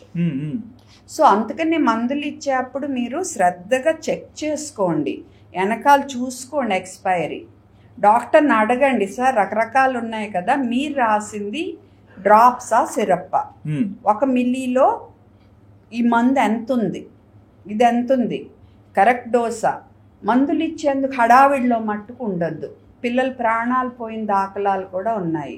చిన్న తప్పు, తల్లి సూసైడ్ చేసుకుంది తన వల్ల బిడ్డ చనిపోయాడని.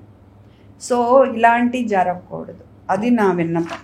అండ్ మీరు బ్రీతింగ్ ఎఫెక్ట్ అన్నారు కదా మేడం, కొంతమంది పిల్లలకి ఆస్తమా ఇట్లాంటివి వస్తుంటాయి. సో ఆస్తమా వచ్చినప్పుడు రకరకాలుగా ట్రీట్మెంట్స్ చేస్తుంటారు. బట్ ఒక చైల్డ్కి బ్రీతింగ్ ప్రాబ్లం ఉన్నా, ఒక ఆస్తమా ఉన్నా, సో ఎట్లా మనం దాన్ని ఓవర్కమ్ చేయాలి బేసిక్గా? ఇప్పుడు ఆస్తమా అంటే, సో ఆస్తమా గురించి చెప్పే ముందు మనం కాఫ్ కోల్డ్ గురించి మాట్లాడుతాం. కాఫ్ కోల్డ్ ప్రతి తల్లి తండ్రి మా బిడ్డకి కాఫ్ కోల్డ్ ఉంది, రోజు వస్తుంది, ఏం చేయాలి, ఇమ్యూనో బూస్టర్లు ఇవ్వాలి, నేను కోల్డ్ కాఫ్ సిరప్లు లోడులు వాడేస్తున్నాను, ఏం అవట్లేదు. కాఫ్ కోల్డ్ అనేది మెయిన్ కారణాలు ఏంటంటే, చిన్నపిల్లల్లో మెయిన్లీ 5 ఏళ్ల పిల్లల్లో ఎక్కువ వేరే పిల్లల నుంచి వస్తుంది, పెద్ద అయ్యే కొద్దీ అవి తగ్గుతాయి. ఓకే, రెండోది ఎలర్జీస్ బాగా పెరిగిపోయింది, మన పొల్యూషన్ పెరిగిపోయింది, అపార్ట్మెంట్లోకి ఎండ రావటల్లా, సో గోడలో పాకుడు అయి ఉండిపోతున్నాయి, ఏసీలు ఎక్కువ వాడుతున్నాం, సరిగా సర్వీస్ చేయించట్లా, దుమ్ము ఎక్కువ ఉంటుంది, కర్టెన్లు కార్పెట్లు వాడకం పెరిగింది, సాఫ్ట్ టాయ్స్ వాడకం పెరిగింది, ఇవన్నీ దుమ్ము పట్టేస్తాయి. ఇవన్నీ కాకుండా మనం ఆ స్ప్రేలు, శానిటైజర్ స్ప్రేలు, రూమ్ ఫ్రెషనర్స్ అని, పొగ, అగరబత్తులు, పూజలు, ఇవన్నీ ఎక్కువైపోతాయి ఆ ఇంట్లో. ఓకే, దోమల మందు ఆన్లో పెట్టేస్తున్నారు పిల్లలు ఉండగానే, వీటి వల్ల కూడా పెరుగుతున్నాయి. తర్వాత డస్ట్ మైట్ అని ఒకటి ఉంది, అదొక నలక, మన కంటికి కనపడదు, మన పరుపుల్లో బెడ్షీట్స్లో ఇవి ఉంటుంది అనమాట, దానివల్ల అలర్జీస్ బాగా పెరిగిపోయినాయి. ఓకే, సో అలర్జీస్, బయట కన్స్ట్రక్షన్స్ అవి ఎక్కువ జరుగుతున్నాయి, బిల్డింగ్స్, ఆ దుమ్ము వల్ల దగ్గులు ఇవి బాగా పెరిగిపోయినాయి. మూడోది చల్ల వాతావరణం, ఫ్యాన్ కానీ ఏసీ కానీ ఫేస్ కొట్టినా, చల్లగాలి కొట్టినా, ఇది నివారించడం తప్ప మనం ఏం చేయలేం. రెండు, చిన్నప్పుడు వస్తాయి మరి పిల్లలకి, మీరల్లా చూసుకోవాల్సింది రోగ నిరోధక శక్తి బాగుండాలి. దానికి మార్కెట్లో ఇమ్యూనో బూస్టర్లు అని పెట్టి అమ్మేసే కొని డబ్బులు పారేసుకోవాల్సిన అవసరం లేదు. మంచి ఆహారం, ఇందాక నేను చెప్పినట్టు మంచి ఆహారం, ఇంట్లోకి ఎండ రావాలి, అప్పుడప్పుడు పిల్లల్ని బయటకు కూడా తీసుకెళ్ళి ఆడించాలి, ఎప్పుడు ఇంట్లోనే ఉంచకుండా. మంచి గాలి, మంచి నిద్ర, హ్యాపీగా ఉండాలి ఫ్యామిలీ, వాటర్ బాగా తాగాలి, ఇది మనకు కావాల్సింది, మంచి వ్యాయామం. అప్పుడు ఆటోమేటిక్గా మన శరీరమే ఇమ్యూనిటీ బాగుంటుంది. రెండు, ఎలర్జీస్, ఇప్పుడు నేను చెప్పినవన్నీ నివారించాలి, రెగ్యులర్గా వాక్యూమ్ చేసుకోవటము, బూజులు అయ్యి దుమ్ము పట్టిని అవి లేకుండా చూసుకోవటం, బెడ్షీట్స్ వేడి నీళ్ళలో ఉతకటం 60 డిగ్రీల పైన ఉతకటము, ఏసీలో వాడకుండా, వాడినా బాగా సర్వీసింగ్ చేయించుకోవడం, ఎక్కడ తడి గోడలు లేకుండా చూసుకోవటము, దోమల మందులు ఆపేసాకనే పిల్లల్ని ఆ రూమ్లో తీసుకెళ్ళటము, ఇవన్నీ చూసుకోవాలి. సో ఇలా చేసుకుంటే ఆటోమేటిక్గా మనకి రిపీటెడ్గా వచ్చే తగ్గుతాయి. కొంతమందికి బాగా ఎలర్జీస్ ఉంటాయి అన్నమాట, అప్పుడు డాక్టర్ని సంప్రదించి దేనికి ఎలర్జీ ఉందో చూసుకుని, దానికి కొన్నిటికి మనకి ట్రీట్మెంట్ కూడా ఉంది, ఎలర్జీస్ తగ్గించేది, డస్ట్ మైట్కి, అలాంటివి చూసుకోవటం, ఎలర్జీ మందులు వాడటం. ఈ మధ్య ఏం చేస్తున్నారంటే, కొంచెం రాగానే ఈ మందు ఒకటి కొనేసి సెల్ఫ్ వాడేస్తున్నారు. ఎక్కడుంది నా దగ్గర, ఇదిగో ఈ సిరప్ వాడేస్తున్నారు 5 రోజులు. ఓకే, సో అలా వాడకూడదు, డాక్టర్ని సంప్రదించి వాడాలి. ఇంకోటి ఏంటంటే, ఈ మాంటిల్యూకాస్ట్ అనేది 5 రోజులకి 6 రోజులకి జ్వరము, దగ్గు, జలుబు వచ్చినప్పుడు వాడే మందు కాదు. ఓకే, ఇది ఆస్మా బాగా ఎక్కువ ఉన్న వాళ్ళకి కంట్రోల్ చేయటానికి 2-3 నెలలు వాడే మందు. లేదా ఈవెన్ ముక్కు ఎలర్జీలు అవి కూడా మిగతా ఎలర్జీ మందులు పనిచేయకపోతే ఎడినాయిడ్స్ కాటికి ఎక్కువ రోజులు వాడే మందు, అంతేకాని జ్వరము, దగ్గు, జలుబు వస్తే 5 రోజులు వాడే మందు కాదు. దానివల్ల హెల్ప్ లేదు. దీనివల్ల సైడ్ ఎఫెక్ట్స్ ఏంటంటే, టీనేజర్స్లో సూసైడ్ టెండెన్సీస్, చిన్నపిల్లల్లో నిద్ర లేకపోవటం, హైపర్ అటు ఇటు పరిగెట్టడం, ఇలాంటివి ఉంటాయి మానసిక సమస్యలు కొంతమందికి. అందుకని ఏ మెడిసిన్ అయినా మనకి దానివల్ల లాభం ఎక్కువ నష్టం ఎక్కువ చూసుకుని వాడాలి తప్ప ఇష్టం వచ్చినట్టు మీరే సొంతగా వాడకూడదు. సో ఎలర్జీస్ ఎక్కువ ఉన్నప్పుడు డాక్టర్ని సంప్రదించి కరెక్ట్గా ప్లాన్ చేసుకుని ఎలర్జీస్ మందులు వాడటం, నివారించడం ఇవన్నీ ముఖ్యం. తద్వారా మనం రిపీటెడ్ కోల్డ్ కాఫ్ తగ్గించుకుంటాము. ఈ లోపే ఇంకొక అడ్వర్టైజ్మెంట్ చూస్తాం, ఆ మందులేండి ఈ మందులేండి అని. శ్రద్ధగా మంచి ఆహారం ఇప్పుడు నేను చెప్పినట్టు చూసుకుని అవసరం బట్టి ట్రీట్మెంట్ తీసుకోవటం కరెక్ట్ పద్ధతి. Now asthma and cold cough medicines, cold co medicine, cough co medicine మీరు యాక్చువల్గా చూస్తే కామన్ ఉంటాయి. ఇది ఇచ్చేస్తారు ఇది ఇచ్చేస్తారు, అప్పుడు ఏమవుతాయి సైడ్ ఎఫెక్ట్స్ పెరిగిపోతాయి. వణుకు రావటం, హార్ట్ రేట్ పెరగటం, మత్తు రావటం. అందుకని మీరు మెడిసిన్ చూసుకోండి, అసలు ఏం వాడుతున్నారు, కరెక్ట్ డోస్ వాడుతున్నారా, రెండిట్లో ఒకటే ఉందా. అండ్ మొన్న ఒక బేబీ 2 నెలల బేబీకి అసలు మేము 6 నెలల్లోపు ఇలాంటి టానిక్లు వేయకూడదు, వాళ్ళు వేసేసారు లివోసాల్బ్యూటమాల్ అని. 2 నెలల బేబీ. సో ఇలాగా చెత్తంతా జరుగుతుంది. 6 నెలల్లో పిల్లలకి ఈ టానిక్లు ఇవి అసలు వేయటానికి లేదు.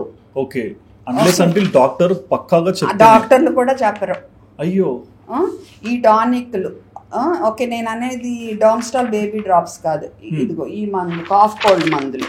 ఓకే, ఇన్ఫ్యాక్ట్ 2 ఏళ్ల పిల్లలకు కూడా ఇంకా బాగా ఆలోచించి ఇంకా తప్పనిసరి పరిస్థితులు ఎప్పుడన్నా ఒక డోస్ అలా తప్ప ఇలాగా కంటిన్యూగా ఇంత మెస్అప్ ఎక్కడ జరగదు ఇండియాలో జరిగినట్టు. అండ్ ప్రమాదంతో వస్తారు, అసలు ప్రాబ్లం సాల్వ్ అవ్వదు. ఓకే, సో మీరు అడిగిన క్వశ్చన్ ఆస్మాకి వస్తాను.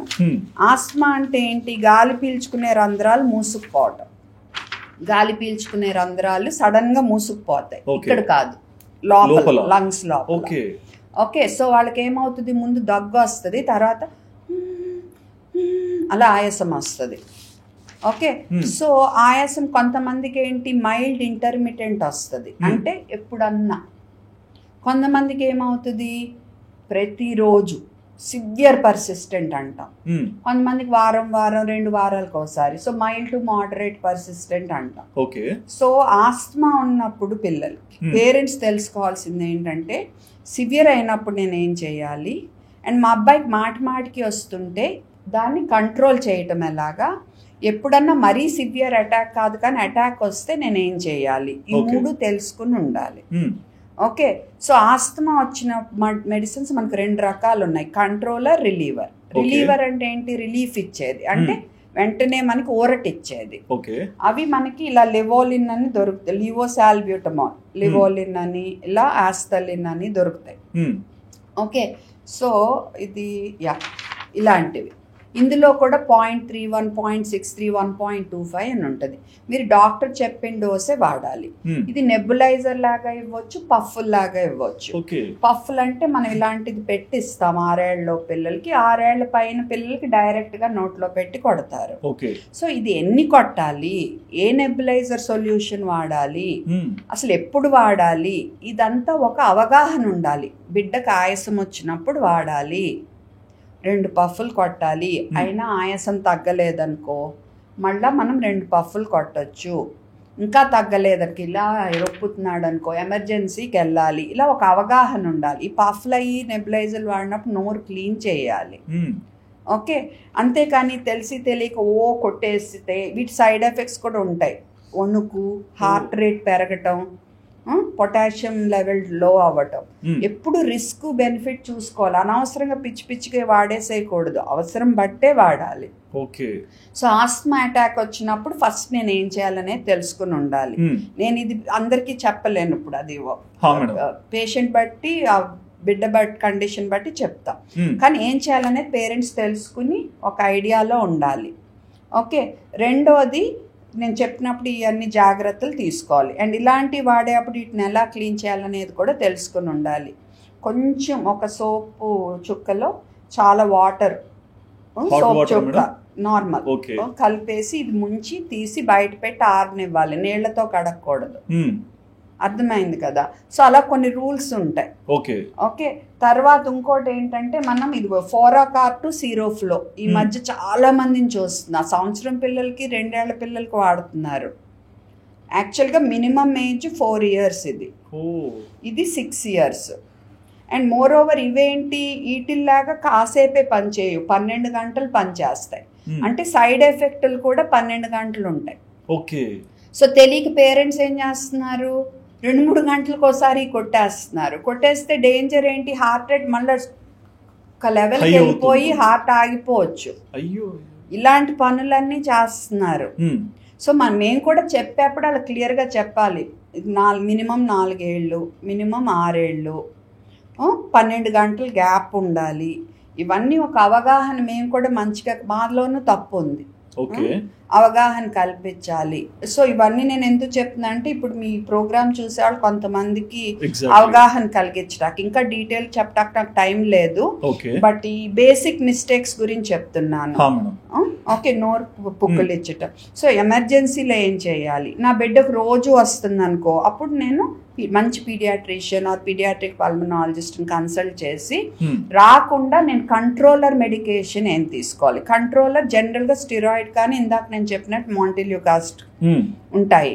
సో ఆ పఫ్ఫులు రోజు ఎలా తీసుకోవాలి అంటే ఈ గాలి పీల్చుకునే రంధ్రాలు మూసుకుపోయే తత్వాన్ని అదుపులో పెట్టడం అన్నమాట. ఓకే, సో ఆ పఫ్లు ఎలా తీసుకోవాలి, ఎన్ని నెలలు తీసుకోవాలి, నెమ్మదిగా నేను ఆపాలా, సడన్గా ఆపాలా, ఇవన్నీ తెలుసుకోవాలి. అండ్ నోరు బాగా పుక్కులిచ్చాలి పఫ్లు తీసుకున్నాక, లేకపోతే నోరు పూసేస్తుంది. ఓకే, సో ఆస్మా అంటే ఫస్ట్ సమ్మరీ ఏంటంటే ఇమీడియట్ ఏం చేయాలి, మాటికి రాకుండా ఏం చేయాలి, ఏం తప్పిదాలు చేయకూడదు, ఈ మూడిటి పట్ల అవగాహన ఉండాలి. ఇంట్లో ఇందాక నేను చెప్పినట్టు ఎలర్జీ ప్రివెన్షన్ విషయంలో కూడా శ్రద్ధ వహించాలి. అండ్ కొంతమంది పిల్లలు స్నానం చేయించాక ధూపం ఇస్తుంటారు, ఆ పొగ ఇట్లాంటివి క్యాంఫర్ ధూపం కానీ ఇట్లాంటివి ఎఫెక్ట్ చూపిస్తాయా? సో ఈ ధూపం అనేది ఇదివరకు రోజుల్లో ఏంటంటే, ఇప్పుడు చలికాలం అనుకో పిల్లాడి చుట్టూ ఆటకి తప్పక అయ్యేది. ఈ రోజులో మనకు బెటర్ ఫెసిలిటీస్ ఉన్నాయి. సో దానివల్ల నష్టం ఎప్పుడు నేను చెప్తా, రిస్క్ బెనిఫిట్ చూసుకోండి మీరు.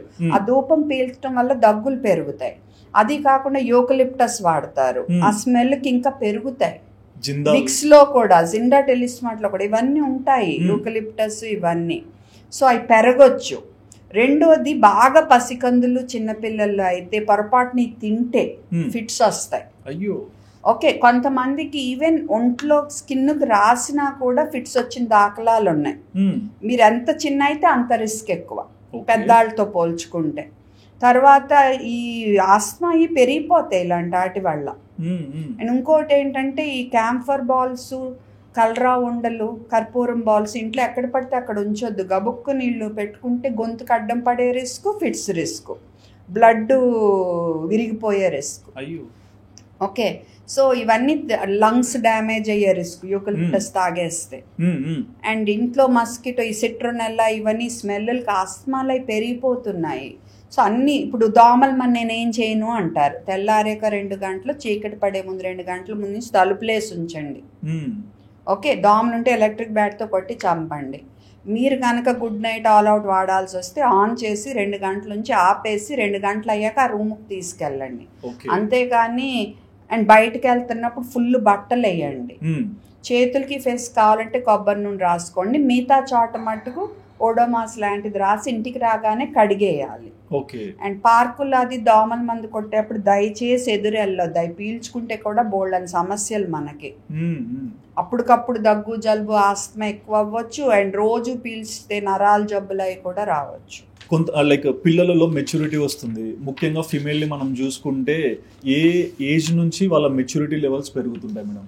ఇప్పుడు మామూలుగా ఇదివరకు ఏంటంటే ఒక 10 ఏళ్ళు ఆ టైం నుంచి ఆడపిల్లల్లో మార్పులు రావటం, తర్వాత 11, 12, 13 ఏళ్ళకి పెద్ద మనిషి అవటం జరిగేది. ఈ రోజుల్లో 8 ఏళ్ళు 9 ఏళ్ళకే మార్పులు వచ్చేస్తాయి, తొందరగా పెద్ద మనిషి అవుతున్నారు.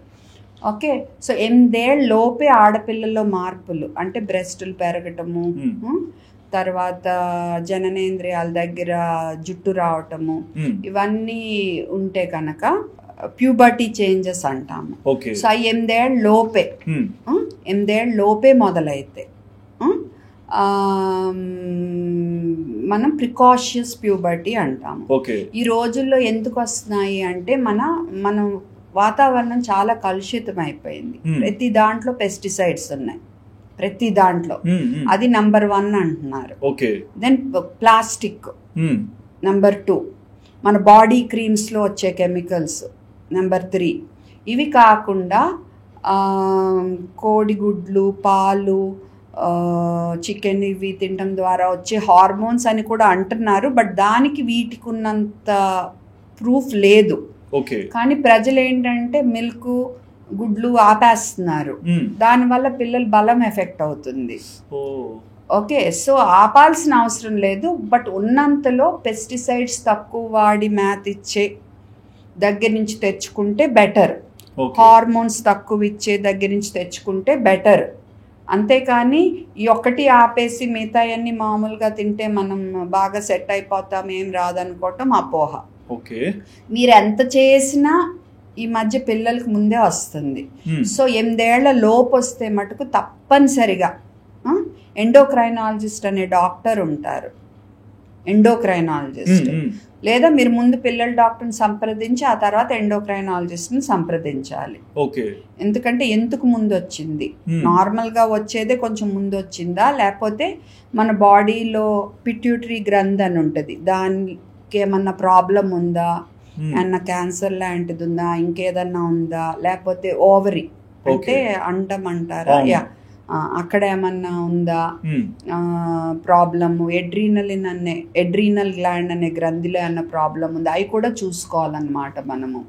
సో ముందు వస్తే కనుక చేంజెస్, మార్పులు అంటే బ్రెస్ట్ పెరగటం కానీ, మర్మాంగాల దగ్గర జుట్టు రావటం కానీ, సో అది తప్పనిసరిగా మనం డాక్టర్ని సంప్రదించాలి. అండ్ ఈ రోజుల్లో కొంచెం ఈ ఫుడ్స్ ఈ ప్రభావం అనుకోవచ్చు, లేకుంటే ఏం జరుగుతుందో సరిగ్గా చెప్పలేము, కానీ ఎక్కువగా ఫీమేల్లో PCOS ఇష్యూస్ కూడా వస్తున్నాయి కదా మేడం? అవును. PCOS మెయిన్ ప్రాబ్లం ఏంటంటే మనం పిచ్చి పిచ్చిగా జంక్ ఫుడ్స్ తినేస్తున్నాం, ఎక్సర్సైజ్ ఉండట్లా, ఓ చోట కూర్చుని పని చేస్తున్నాం. సో ఆటోమేటిక్గా ఇన్సులిన్ రెసిస్టెన్స్ అనేది పెరిగిపోతుంది. అంటే మన శరీరంలో తయారయ్యే ఇన్సులిన్ సరిగ్గా పనిచేయట్లా. పనిచేయకపోవటం వల్ల మన అండాలులో సిస్టులు వస్తాయి. అంటే ఏమంటాము, ఒక బుడగల్లాగా వచ్చి అవి సరిగ్గా పనిచేయట్లేదు. అవి సరిగ్గా పనిచేయకపోవటం వల్ల మూతికి మీసాలు, గెడ్డము, బాడీ హెయిర్ ఎక్కువ అవ్వటము, పీరియడ్ సరిగ్గా రాకపోవటము, లేట్ అవ్వటము, తర్వాత పిల్లలు పుట్టకపోవటము ఈ ప్రాబ్లం వల్ల. సో ఇలా రకరకాల ఆత్మన్యూన్యత భావము, లావ్ అయిపోవటము, ఇవన్నీ జరుగుతున్నాయి. ఇది ఒక సైకిల్ అయిపోతుంది. సో ఇంకా ఇంకా ఇంకా పెరగటం. సో ఇది మెయిన్ ఏంటంటే మన ఎక్సర్సైజ్ బాగా చేసుకోవాలి, డైట్ మంచిగా ఉండాలి. ఇందాక నేను చెప్పినట్టు ఏది అతిపోవద్దు, ఏది వదిలేయొద్దు. సమతుల్య ఆహారం ఇంపార్టెంట్. అంతేకాని నేను రోజంతా ప్రోటీనే తింటాను, ఇంకేం తిన్నంటే అది కరెక్ట్ కాదు. ఓకే, నేను ఇందాక చెప్పా కదా, ప్లేట్ మనం ఇలా డివైడ్ చేసుకోవాలని, ఆ రకంగా ఫాలో అవుతా, మంచి ఎక్సర్సైజ్ చేసుకుంటా మంచిగా ఉంటే ఆటోమేటిక్గా ఈ సమస్యలు బాగా తక్కువ వస్తాయి మనకి. లేకపోతే షుగర్ జబ్బులు ఎక్కువైపోతున్నాయి, పిల్లల్లో ఊబకాయం పెరిగిపోతుంది. ఆ ఊబకాయం ఇది మెయిన్లీ ఏంటంటే మన అమ్మమ్మ తాతలు వీళ్ళందరూ కూడా పిల్లల్ని గారం చేయటం అంటే స్వీట్లు ఇవ్వటం అనుకుంటారు కదా. కానే కాదు, మనకు తెలియక మా జనరేషన్, ఆ ముందు జనరేషన్ మేమందరం సఫర్ అయ్యాం, నెక్స్ట్ వాళ్ళు కూడా సఫర్ అయ్యారు. కనీసం ఇప్పుడు తెలుసుకున్నాం కదా. సో సమతుల్య ఆహారం ఇవ్వాలి.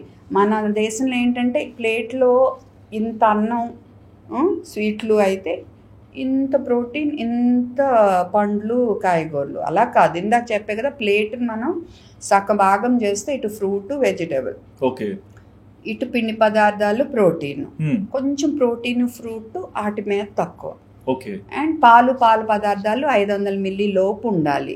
అది కూడా సెకండ్ బర్త్డే తర్వాత టోన్డ్ మిల్క్ అయితే బెటర్. ఇలా మనం ఎక్సర్సైజ్ అది చేయించుకుంటా. చక్కెర కూడా, చక్కెర అంటే చక్కెరే కాదు, చక్కెర బెల్లం అన్నీ కలిపి చెప్తున్నా, మళ్ళా చెప్తున్నా. తేనె, డేట్ సిరప్, కోకోనట్ షుగర్ అంటారు, ఇంకేదో షుగర్ అంటారు, ఇవన్నీ షుగర్సే, ఓకే, ఇవన్నీ చక్కెరలే. సో ఇవన్నీ కూడా మనం తగ్గించుకునే అలవాటు పిల్లలకు ముందు నుంచి నేర్పుకోవాలి. వాళ్ళు మీ వెనకాల దాక్కుని తినేట్టు చేయకూడదు. మళ్ళీ ఇప్పుడు ఓన్లీ ఫుడ్ దాక్కుని తింటారు, రేపొద్దున్న ఇంకా టీనేజ్ అప్పుడు ఇంకెన్ని సమస్యలు వస్తాయి, డ్రగ్స్ వరకు. అన్నీ మీరు చెప్పుకుంటా, మంచిగా చెప్పుకుంటా, మీరే వాళ్ళల్లో మార్పు తెచ్చుకుంటా, ముందు మీలో మార్పు తెచ్చుకుంటా, చక్కెర శాతం అనేది కొంచెం తగ్గించుకుని రోజుకు 2 స్పూన్ల కంటే దాటకుండా ఉండేట్టు చూసుకుంటే బాగుంటుంది, కుదిరినంత, ఎప్పుడన్నా స్పెషల్ డేస్ తప్ప. ఓకే. అండ్ కొంతమంది మేడం హోమియోపతి ట్రీట్మెంట్ చూస్ చేసుకుంటారు, లక్షలు ఖర్చు పెడుతుంటారు స్టెమ్ సెల్స్ కోసము, ఈ ఆటిజం ఇట్లాంటివి ఉంటాయి కదా మేడం. సో వీటికి ఇంత ఖర్చు పెడుతుంటారు కదా, వాటి నుంచి వచ్చే సైడ్ ఎఫెక్ట్స్ ఏంటి? ఫస్ట్ ఆఫ్ ఆల్ ఆటిజం అంటే ఏంటి? ఒక వేరే విధంగా డెవలప్ అవుతున్న చైల్డ్. ఓకే. మామూలుగా మనం ఎక్కువగా చూసే జనం కంటే తన మైండ్ వేరే రకంగా డెవలప్ అవుతుంది. ఓకే.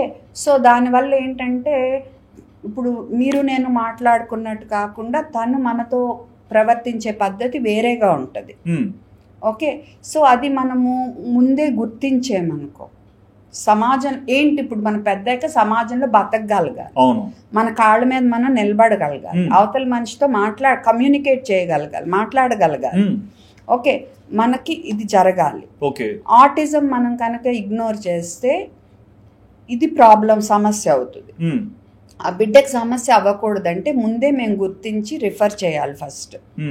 అండ్ మంచి మంచి సెంటర్స్కి రిఫర్ చేయాలి. ఎక్కడైతే పిల్లలు వాళ్ళ పేరెంట్స్ని ఉండనివ్వాలి. కొన్ని సెంటర్లు ఏం చేస్తున్నాయంటే పేరెంట్స్ని రానివ్వరు.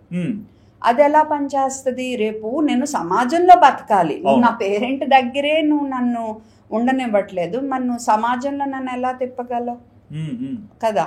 సో అలాంటి సెంటర్లు మీరు చూస్ చేసుకోవద్దు తల్లిదండ్రులు. పేరెంట్స్ని అలౌ చేసే సెంటర్లు చూస్ చేసుకోండి ఫస్ట్.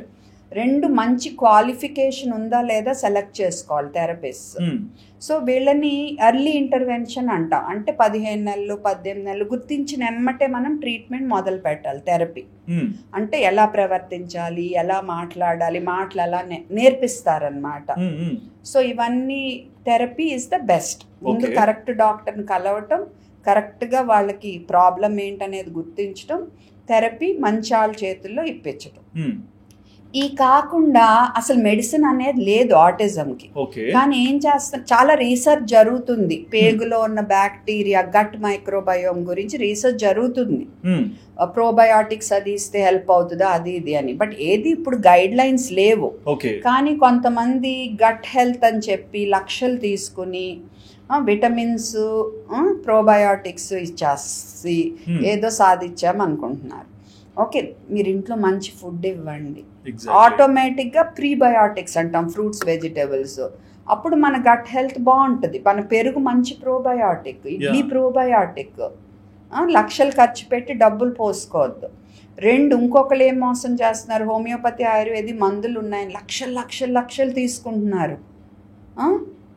థెరపీకి వెళ్ళొద్దు అంటున్నారు. మీరు వ్యాక్సిన్స్ వేయించొద్దని ఒక ఆయన ఎవరో రెడ్డియో ఎవరో వ్యాక్సిన్స్ వేయించొద్దని చెప్తున్నారు. సో ఆల్రెడీ ప్రజల్లో ఒక అపోహ మొదలైంది వ్యాక్సిన్ వల్ల ఆటిజం అని. యాక్చువల్గా మనం MMR వేసే టైంలోనే ఆటిజం సిమ్టమ్స్ బయటపడతాయి. అన్ఫార్చునేట్లీ MMR వ్యాక్సిన్ వల్లే ఆటిజం అంటున్నారు. సరే, నేను అడుగుతా మిమ్మల్ని, ఆటిజము 10 మంది తీసుకుంటే 9 మంది అబ్బాయిలు, 1 అమ్మాయి ఉంటుంది. మరి నేను ఇద్దరికి MMR వేస్తున్నా కదా, అబ్బాయిలకి ఎందుకు వస్తుంది? ఆలోచించండి మీరు. అది వ్యాక్సిన్ వల్ల కాదు, ఎందుకనేది ఇంకా క్లారిటీ లేదు ప్రజల్లో. ఓకే. సో ఇంకోటి ఏంటంటే టీవీలు అయ్యి ఫోన్లు మట్టుకు మీరు 4 ఏళ్ల వరకు పిల్లలకు చూపించొద్దు. దానివల్ల కూడా వాళ్ళకి ఆటిజం లక్షణాలు ఎక్కువైపోతున్నాయి. చూసేసరికి డింగ్ డాంగ్ ఆ వరల్డ్ లోనే ఉంటున్నారు తప్ప మామూలు ప్రపంచంలో వాళ్ళు ఇమడలేకపోతున్నారు. అందుకే WHO రికమెండేషన్ ఏంటంటే 4 ఏళ్ల వరకు అసలు స్క్రీన్ వద్దు మనకి. సో ఇవన్నీ మనం శ్రద్ధగా చూసుకుందాం. అండ్ మీ పిల్లాడు కనుక కళ్ళల్లో కళ్ళు పెట్టి చూడకపోయినా, మిగతా పిల్లల్లాగా అందరితో కలవపోయినా, మాటలు టైంకి రాపోయినా, దయచేసి సరిగ్గా డాక్టర్ని కలిసి ఆటిజం అని వాళ్ళు చెప్తే వాళ్ళ మీద కోపగించుకోకుండా కరెక్ట్గా ముందు ట్రీట్మెంట్ స్టార్ట్ చేసుకోండి. ఇంకేయో స్టెమ్ థెరపీ అని, స్టెమ్ సెల్ థెరపీ అని లక్షలు బాంబేలోనే ఎక్కడో. అది ఎంత చాలా మోసం చేస్తారు. అంటే పేరెంట్స్ పాపం చాలా నిరుత్సాహంగా ఉంటారన్నమాట. ఏదో చేసేయాలి కదా మరి బిడ్డకి, ఎక్స్ప్లాయిట్ చేస్తున్నారు. సో థెరపీ మెయిన్, మంచి చేతుల్లో తొందరగా మొదలు పెట్టాలి. ఇది ఇంపార్టెంట్ ఆటిజంకి. అండ్ టీటీసీ ఇంజెక్షన్స్ ఇప్పిస్తారు కదా మేడం, సో దానికి టైం పీరియడ్ ఎలా ఉంటుంది? ఇది ఇప్పుడు మనం 6 weeks, 6 వారాలు, 10 వారాలు, 14 వారాల్లో DPT ఇస్తాం కదా. అందులో టీ అంటే టీటీ ఇంజెక్షన్. ఓకే. సంవత్సరంన్నరకి ఇస్తాం, మళ్ళీ 5 సంవత్సరాలకి ఇస్తాం. DPTలో టీ అంటే టీటీనే. మళ్ళీ 10 ఏళ్ళకి ఇస్తాము, మళ్ళీ 15 ఏళ్ళకి టీటీ ఇస్తాం. ఆ తర్వాత 10 సంవత్సరాలకు ఒకసారి టీటీ తీసుకోవాలి. మధ్యలో కూర్చుకోగానే డాక్టర్ మేము టీటీ ఇంజెక్షన్ ఇవ్వమా అని ఫోన్ చేస్తారు. అవసరం లేదు. ఇవన్నీ ఇచ్చినప్పుడు ఇచ్చేది ఎందుకు, ముందే మిమ్మల్ని ప్రొటెక్ట్ చేయటానికి. అవును. ఓకే. సో మనకి యాంటీబాడీస్ ఆల్రెడీ ఉంటాయి. ఓకే. సో అవసరం లేదు. అండ్ టీటీ అనేది ఓన్లీ మేగుచ్చుకుంటే ధనుర్వాతం రాదు. ములుగుచ్చుకున్న బేసికల్గా ఎలా వస్తుంది అంటే మట్టిలో కానీ ఈ మోషన్, యానిమల్స్ మోషన్, పెట్స్, పేడ, వీటిల్లో క్లాస్ట్రిడియం టెట్నై అనే జర్మ్ ఉంటుంది, బ్యాక్టీరియా. అది మన శరీరంలో ప్రవేశిస్తే మనకు ధనుర్వాతం రావచ్చు. అది రాకుండా మనం ఈ టీటీ ఇచ్చుకుంటాము. సో మనకు టీటీ ఇచ్చి 10 ఏళ్ళు దాటిపోతే అప్పుడు డెఫినెట్గా మళ్ళీ ఏదన్నా గుచ్చుకుంటే ఇచ్చుకుందాము. అంతేకాని ఇనుముకు పట్టిన తుప్పు వల్ల రాదు టీటీ. బట్ ఆ ఇనుము మీద ఉన్న మట్టిలో ఉన్న క్లాస్ట్రిడియం టెటనై వల్ల రావచ్చు. ఓకే. సో టైంకి మనం వ్యాక్సిన్స్ ఏం చేస్తే మన బిడ్డకి ప్రతిసారి టీటీ వేయించక్కర్లేదు. బట్ లాస్ట్ టీటీ వేసి 10 ఏళ్ళు దాటితే తప్పనిసరిగా వేయించు. అండ్ చిన్న పిల్లల్ని పెంచుతున్నప్పుడు ఇంట్లో ఉన్న పెట్ ఏదన్నా ఉంటే పెట్ కి బాగా ఫ్రెండ్లీగా చేస్తారు. సో అది మంచిదా లేకుంటే నెగిటివా? ఫ్రెండ్లీగా చేయటం చాలా మంచిది. దాన్ని ఒక ఆట బొమ్మలా చూడకూడదు. దాన్ని ఒక తమ్ముడు చెల్లిలాగా చూసుకున్నట్టు మనం ముందు ట్రైన్ చేయాలి. Okay. It's not entertainment. Okay. రెండోది అటు మొహంలో మొహం పెట్టి అది నిద్రపోతుంటే డిస్టర్బ్ చేసేట అలా చేయకూడదు. ఒక్కోసారి కోపం వచ్చి గేస్తాయి, కరుస్తాయి. ఇదే అమెరికా లేకపోతే ఇంగ్లాండ్ ఇలాంటి దేశాల్లో అనుకోండి, అక్కడ రేబీస్ వ్యాక్సినేషన్ అది బాగుంటుంది. వీధి కుక్కల్లో రేబీస్ అనేది తక్కువ కాబట్టి ఇంట్లో పెంచుకునే కుక్కలకి టీకాలు సరిగ్గా ఉంటే కనుక మనకి వీళ్ళకి గీసినా వేసినా ఏమి మనం రేబీస్ టీకా వేయించక్కర్లే. బట్ మన దేశంలోనూ అలా కాదు. మనకి రేబీస్ అంటే కుక్కరిస్తే వచ్చే వ్యాధి, చావు తప్ప దానికి వేరే మార్గం లేదు, మందు లేదు మన దగ్గర. సో అలాంటి రేబీస్ కుక్కలు మన వీధుల్లో కొల్లలు చాలా ఉన్నాయి. ఓకే. సో అందుకని ఈవెన్ పెట్ డాగ్ కరిసిన దానికి ఇప్పుడు గైడ్ లైన్ ప్రస్తుతం వరకు అయితే ఈవెన్ పెట్ డాగ్ కరిసిన అది వ్యాక్సినేటెడ్ అయినా కూడా మనము రేబీస్ కుక్క అనుకునే మన పిల్లలకు ట్రీట్మెంట్ ఇవ్వాలనేది ఇండియాలో గైడ్ లైన్. ఓకే. సో ముందు కుక్క కరిసినా గీసినా వెంటనే శుభ్రంగా కడగటం, వెంబటే డాక్టర్ని సంప్రదించడం, అని చెప్పినట్టు ఫాలో అవ్వటం చాలా ఇంపార్టెంట్. అండ్ ఎక్కువగా పేరెంట్స్ ఎక్కువగా పడే ఇబ్బందుల్లో నేను చూసింది హైట్ విషయం. పిల్లలు ఎప్పుడు హైట్ అవుతారో, ఈ గ్రోత్ ఎప్పటి నుంచి వస్తుంది, దీనికి కూడా కన్సల్టేషన్ అవుతుంటారు కదా మేడం. సో ఈ హైట్ విషయం గురించి ఏం చెప్తారు? ఇప్పుడు రెగ్యులర్ గా మనం గ్రోత్ చెక్ చేస్తాం, మనం చార్ట్ మీద మార్క్ చేసుకుంటాం. పుట్టినప్పుడు బరువు అది ఏమో కొంచెం తల్లి గర్భం సంచి సైజ్ బట్టి ఉంటుంది. ఒక 2 ఏళ్ళు వచ్చేసరికి మనకు హైట్ గురించి ఒక క్లారిటీ వస్తుంది, ఈ బిడ్డ ఇలా ఉంటాడని. మనం పేరెంట్స్ హైట్ తో పోల్చుకుని టార్గెట్ హైట్ అనేది మేము కొలుచుకుంటాం. ఈ బిడ్డ ఎదుగుదల సుమారుగా పేరెంట్స్ పెరుగుతున్నట్టే ఉందనుకోండి, మనకు వరీ లేదు. అది బాగా లోగా ఉన్నా ఆర్ ఆ జనాభాలతో పోల్చుకుంటే ఈయన బాగా తక్కువ ఉన్నా అప్పుడు షార్ట్ స్టేచర్ అంటాం. ఇది హార్మోన్ లోపం వల్ల వచ్చిందా, లేదా కొంతమంది లేట్గా పెద్ద మనిషి అలా అవుతారు, లేట్గా గెడ్డాలు మీసాలు వస్తాయి. అలాంటి వాళ్ళు కొంచెం లోగా పెరిగి సడన్ గా పెరుగుతారనమాట. లేదా తల్లిదండ్రులు పొట్టిగా ఉండటం వల్ల వచ్చిందా, లేదా ఇంకైనా జెనెటిక్ ప్రాబ్లమ్స్ వల్ల వచ్చిందా చూసుకుని మళ్ళా దాన్ని బట్టి మనం దాన్ని చూస్తాం. సో మంచి పీడియాట్రిషియన్ కలవటం, మంచి ఎండోక్రైనాలజిస్ట్ని కలవటం కూడా ఇక్కడ ఇంపార్టెంట్ అన్నమాట. అండ్ ఎక్కువగా పేరెంట్స్లో ఇంకొకటి చూస్తాను, అంటే ఇప్పుడు పిల్లల్ని బయటికి తీసుకెళ్తున్నా, స్కూల్కి పంపిస్తున్నా, ఫోన్ నెంబర్స్ నేర్పిస్తుంటారు, అడ్రస్ చెప్పడం నేర్పిస్తుంటారు కదా మేడం. సో నేర్పించాలి. ఎలా అది కమ్యూనికేషన్ ఎలా చేస్తే చెప్పాలి. నువ్వు ఎక్కడ ఉంటావు, నేను హైదరాబాద్లో ఉంటాను, వీళ్ళు ఎక్కడ, ఎందుకంటే గబుక్కుని ఎక్కడన్నా తప్పిపోతే వాళ్ళు చెప్పగలగాలి, ఫోన్ నెంబర్ తెలియాలి. అదే మళ్ళీ స్ట్రేంజర్స్కి నువ్వు చెప్పకూడదు, ఎవరు పడితే వాళ్ళకి చెప్పకూడదు అనేది కూడా నేర్పించుకోవాలి. అలాగే ఒక వయసు నుంచి 3 ఏళ్ళ ఆ వయసు నుంచి okay touch, not okay touch, ఇవి కూడా నేర్పించుకోవాలి. సో ఇవన్నీ కూడా పిల్లలకు మనం నేర్పించుకోవాలి. అండ్ మీరు అడిగే క్వశ్చన్లో ఒక 2 పాయింట్స్ నేను యాడ్ చేయాలనుకుంటున్నాను. ఒకటి యాంటీబయాటిక్స్ గురించి. 2025 నుంచి 2050 మధ్య 4 కోట్ల మంది జనాభా చనిపోబోతున్నారు. ఎందుకో తెలుసా? యాంటీబయాటిక్స్ పనిచేయక. ఎందుకంటే ప్రతి దానికి అవసరం లేకున్నా మనం వెళ్ళి యాంటీబయాటిక్ వేసుకుంటే చాలు నాకు తగ్గిపోద్ది అనేది ఒక అపోహ. ఇప్పుడు నాకు ఫ్లూ వైరస్ జ్వరం ఉంది, నేను వెళ్ళి కొట్టుకెళ్ళి ఇదిగో ఇది కొనేసుకుంటారు, దగ్గు జలుబు రాగానే ప్రౌడ్గా చెప్తారనమాట. నేను ఆగ్మెంటిన్ వేసేసా, మా అబ్బాయికి ఎజీ వేసేసాను, ఈ 2 బాగా అబ్యూస్ చేస్తారు. ఓకే, యాక్చువల్లీ WHO ఏం చెప్తుందంటే ఇది చాలా ప్రెషియస్ యాంటీబయాటిక్, ప్రతి దగ్గు జలుబుకి వేసేస్తున్నారు. సో ఈ పనిచేయవు, నిజంగా అవసరమైనప్పుడు పనిచేయవు, ఆ బిడ్డ ప్రాణం పోతుంది నిజంగా అవసరమైనప్పుడు ఈ పని చేయకపోతే. ఇప్పుడు నాకు స్ట్రెప్టోకోకస్ అనే జర్మ్ ఉంది, అప్పుడు ఇది పని చేస్తుంది. నాకు మైకోప్లాస్మా అనే ఇన్ఫెక్షన్ ఉంది, ఇది పని చేయదు. నీకు ఎలా తెలుసు నువ్వు ఏది వేసుకోవాలి? నాకు ఇప్పుడు హ్యూమన్ మెటాన్యూమో వైరస్ అని ఇప్పుడు టీవీలో చూపిస్తున్నారు, అది ఉంది, ఏవి పని చేయవు. ఎందుకంటే ఇవి వాటి కోసం కాదు. సో నాకు వచ్చిన జబ్బు బట్టి ఏ క్రిమి అన్న దాన్ని బట్టి నేను వాడాలి తప్ప ఇష్టం వచ్చినట్టు.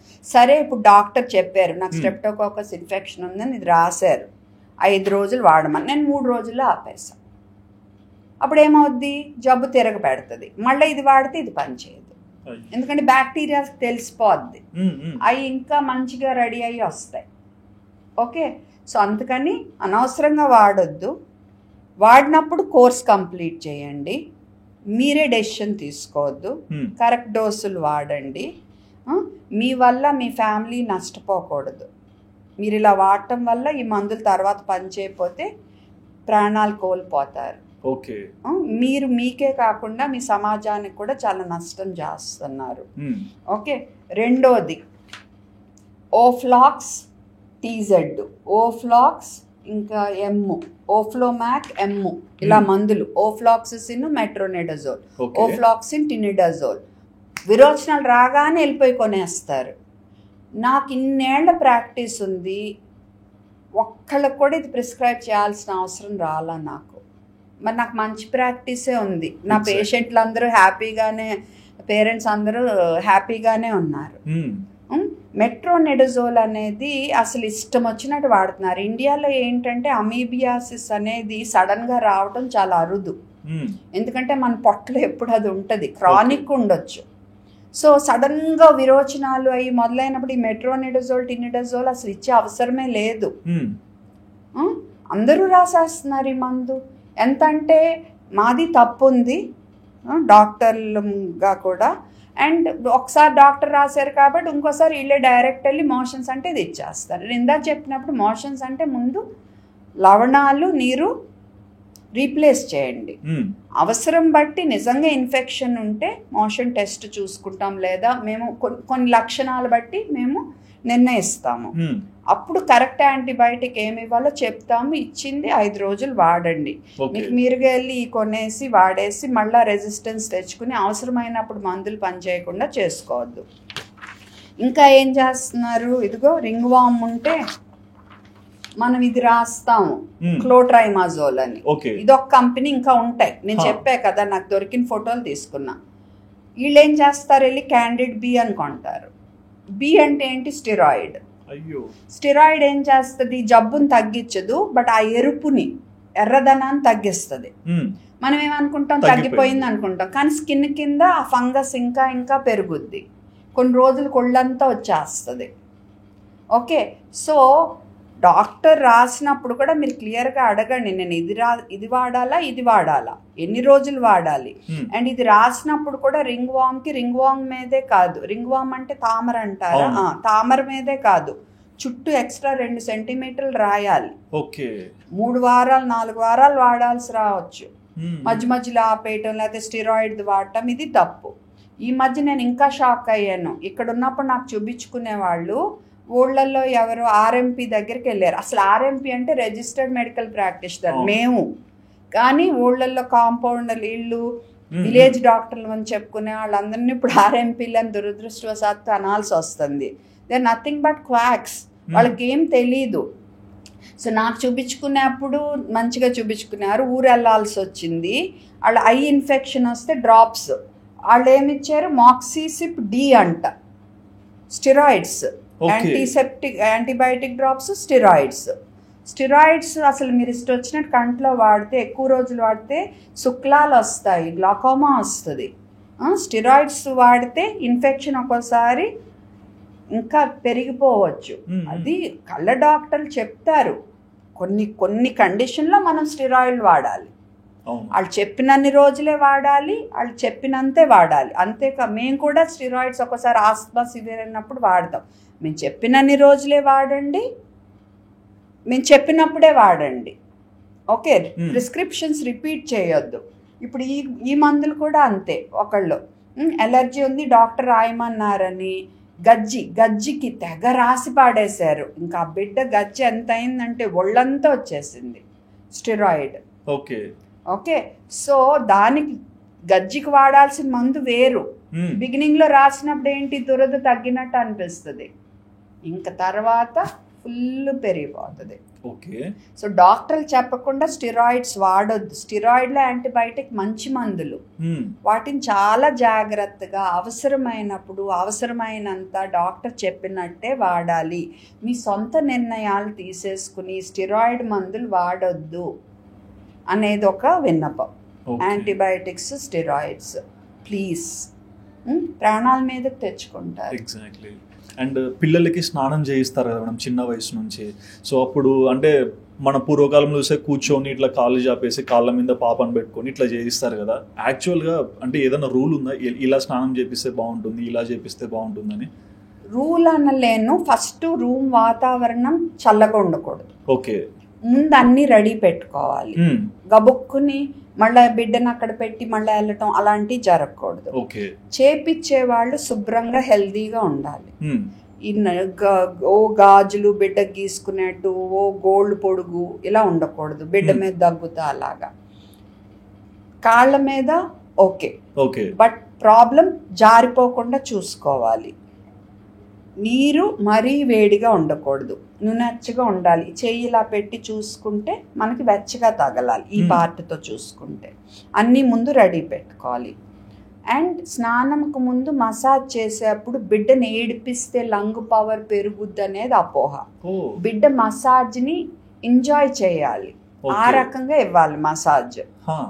వీళ్ళందరూ కాళ్ళు ఇలాగంటాం, కాళ్ళు లేకపోతే వంకర వస్తాయి అంటాం, ఇలా నొక్కేయటం, ముక్కు నొక్కటం, ఇలాంటి పనులు చేయకూడదు. షేప్ బాగుంటది ఇవన్నీ అంత పిచ్ నాన్ సెన్స్ అవన్నీ. ఓకే, జెంటిల్ గానే చేయాలి. ఓకే, అంటే మృదువుగా. తర్వాత ఆలివ్ నూనె వాడకూడదు, కొబ్బరి నూనె కానీ బాదం నూనె కానీ. అండ్ ముక్కులో ఊదటం, చెవిలో నూనె పోయటం, నోట్లో ఆముదం పోయటం ఇలాంటి పనులు చేయకూడదు. ఇయర్ బడ్స్ వాడకూడదు. సాధ్యమైనంత వరకు చెవిలో నీళ్ళు వెళ్లకుండా చూసుకోవాలి. అండ్ పొరపాటు వెళ్ళిన టవల్ పెట్టి లాగేయాలి. పొడవకూడదు. రోజు ఇయర్ బడ్ చెవిలో క్లీనింగ్లు చేయకూడదు. తర్వాత స్నానం చేసేప్పుడు ఇంకోసారి ఇలా పోస్తారు, అది కూడా అంత మంచిదని నాకు అనిపించట్లేదు. 1-2-3 సార్లు అవి గొంతులోకి వెళ్ళి చోకైన దాఖలాలు ఉన్నాయి, చెవిలోకి వెళ్ళిపోతాయి. దాని బదులు చక్కగా మృదువుగా ఇలా పోసుకోవచ్చు కదా. వాళ్ళకి ఏం జుట్టు ఉంటుంది అక్కడ, నీట్ గా బాడీకి చేసినట్టే. చెవులు తడవకుండా చక్కగా చేసుకుంటే బెటర్. చెయ్యి జారకుండా ఉండాలి. అండ్ స్నానం అయినాక చక్కగా లోషన్ రాసుకోండి. పౌడర్లు వాడకూడదు, కంట్లో కాటుకు పెట్టకూడదు. ఓకే, సో ఇవన్నీ శ్రద్ధగా పాటిస్తే మంచిది. అండ్ కొంతమంది మెడిసిన్స్ తీసుకుంటారు, కొంతమంది ఇంజెక్షన్స్ కూడా ఇస్తారు కదా మేడం. సో ఏ వయసు వరకు ఇంజెక్షన్స్ అవాయిడ్ చేయొచ్చు లేకుంటే యూజ్ చేయొచ్చు?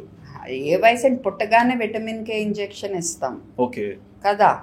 సో అలా ఏం లిమిట్ లేదు, కానీ ఎక్కడ ఇస్తామనేది ఇంపార్టెంట్. ఇప్పుడు టీకాలు అనుకో, కుక్క కరిచినప్పుడు టీకాలు కొంతమంది తెలియకెళ్ళి ముడ్డిలో ఇచ్చేసుకుంటారు, బంప్స్లో. ఇవ్వకూడదు. తొడలో కానీ షోల్డర్లో కానీ, అండ్ వయసు బట్టి. ఓకే. సో బాగా చంటి పిల్లల్లో తొడలోనే అలౌడ్, ఓకే. కొంచెం పెద్ద పిల్లల్లోనూ పెద్దాళ్ళలోనూ భుజంలో అలౌడ్. అండ్ ఇంజెక్షన్స్ తర్వాత జ్వరాలు వస్తే ఇప్పుడు ఇందాక అన్నా కదా క్వాక్స్, ఆర్ఎంపీ అంటమే నాకు ఇష్టం లేదు, అనాల్సి వస్తుంది. ఒక యాంటీబయాటిక్ ఇంజెక్షన్, ఒక స్టెరాయిడ్ ఇంజెక్షన్ ఇచ్చేస్తున్నారు. వాళ్ళ వల్ల కూడా చాలా నష్టం జరుగుతుంది జనంలో. సో మనకేంటంటే ఇంజెక్షన్ ఇస్తే అమ్మ పెద్ద డాక్టర్ దగ్గరికి వెళ్ళిపోయాం అనుకుని మారింది అనుకున్నా ఇంకా మారలేదు. అన్నిటికీ ఇంజెక్షన్ ఏంటి, ఎప్పుడో వాడతాం ఇంజెక్షన్. బాగా సిక్కుండి వాళ్ళు నోట్లో తాగలేకపోతుంటే ఐవి పెట్టి సెలైన్ అవి ఇస్తాం. బాగా సిక్కుండి నోటి మందులు తీసుకోలేదు బట్ మందులు ఇవ్వాల్సింది అనుకో, ఐవీలో ఇస్తాము. లేదా ఒకసారి మజిల్లోనే తొడలో ఇంజెక్షన్స్ ఇస్తాము. ఓకే. సో వ్యాక్సిన్స్ మట్టుకు తొడలో కానీ ఇక్కడ కానీ వేరే చోట ఇవ్వటానికి లేదు. అది మట్టుకు గుర్తు పెట్టుకోవాలి. ఇలా అవసరం బట్టి ఇంజెక్షన్ కోర్స్ ఫినిష్ చేయటము, ఇంజెక్షన్ నీడిల్ ఎంత వాడాలి, ఏ సైజు వాడాలి అవి కూడా చూసుకోవాలి మేము మజిల్లో ఇచ్చేప్పుడు. ఏ యాంగిల్లో ఇవ్వాలి ఇవన్నీ ఉంటాయి, ఇవన్నీ చదువుకుంటాం మేము. ఎక్కడైనా నరాలు ఉంటే అక్కడ ఇవ్వకూడదు.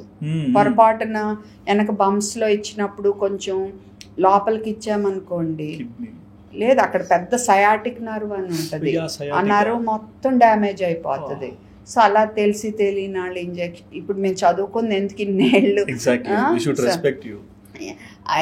అన్నీ తెలుసుకుని జాగ్రత్తగా ఇస్తాం కాబట్టి, అవసరమైతే ఇస్తాం కాబట్టి. అంతేకాని ఒక ఇంజెక్షన్ వేయించేసుకోవటం ఇలాంటివన్నీ చేయటం కరెక్ట్ కాదు. వన్ ఫైనల్ క్వశ్చన్ మేడం, పిల్లోళ్ళకి అంటే స్నానం అంతా చేయించాక పడుకోబెడతారు, కొంతమంది ఉయ్యాల పెట్టి ఊపుతుంటారు, కొంతమంది ఒలొలొల ఇట్లా పాటలు పాడుతుంటారు. సో బాబుని షేక్ చేయడం అంటే పిల్లలు ఎక్కువ షేక్ చేయటం మంచిది కాదు. కొంతమంది ఇలా ఎగిరేసి ఆటలాడిస్తారు, అదైతే అస్సలు సేఫ్ కాదు. ఊపటము సేఫ్ కాదు. పిల్లలు ఎప్పుడు వాళ్ళకి నిద్ర వచ్చినప్పుడు నిద్ర వచ్చే వాతావరణం మనం కల్పించాలి అంతే.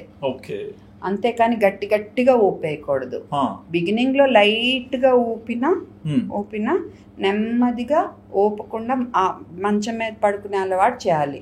చంటి పిల్లల్లో బాగా బోర్లా పట్టం వచ్చే వరకు మటుకు బెడ్ సంవత్సరం వరకు ప్రిఫరబుల్లీ గట్టి ఉండాలి అండ్ వెళ్ళకిలానే పడుకోబెట్టాలి.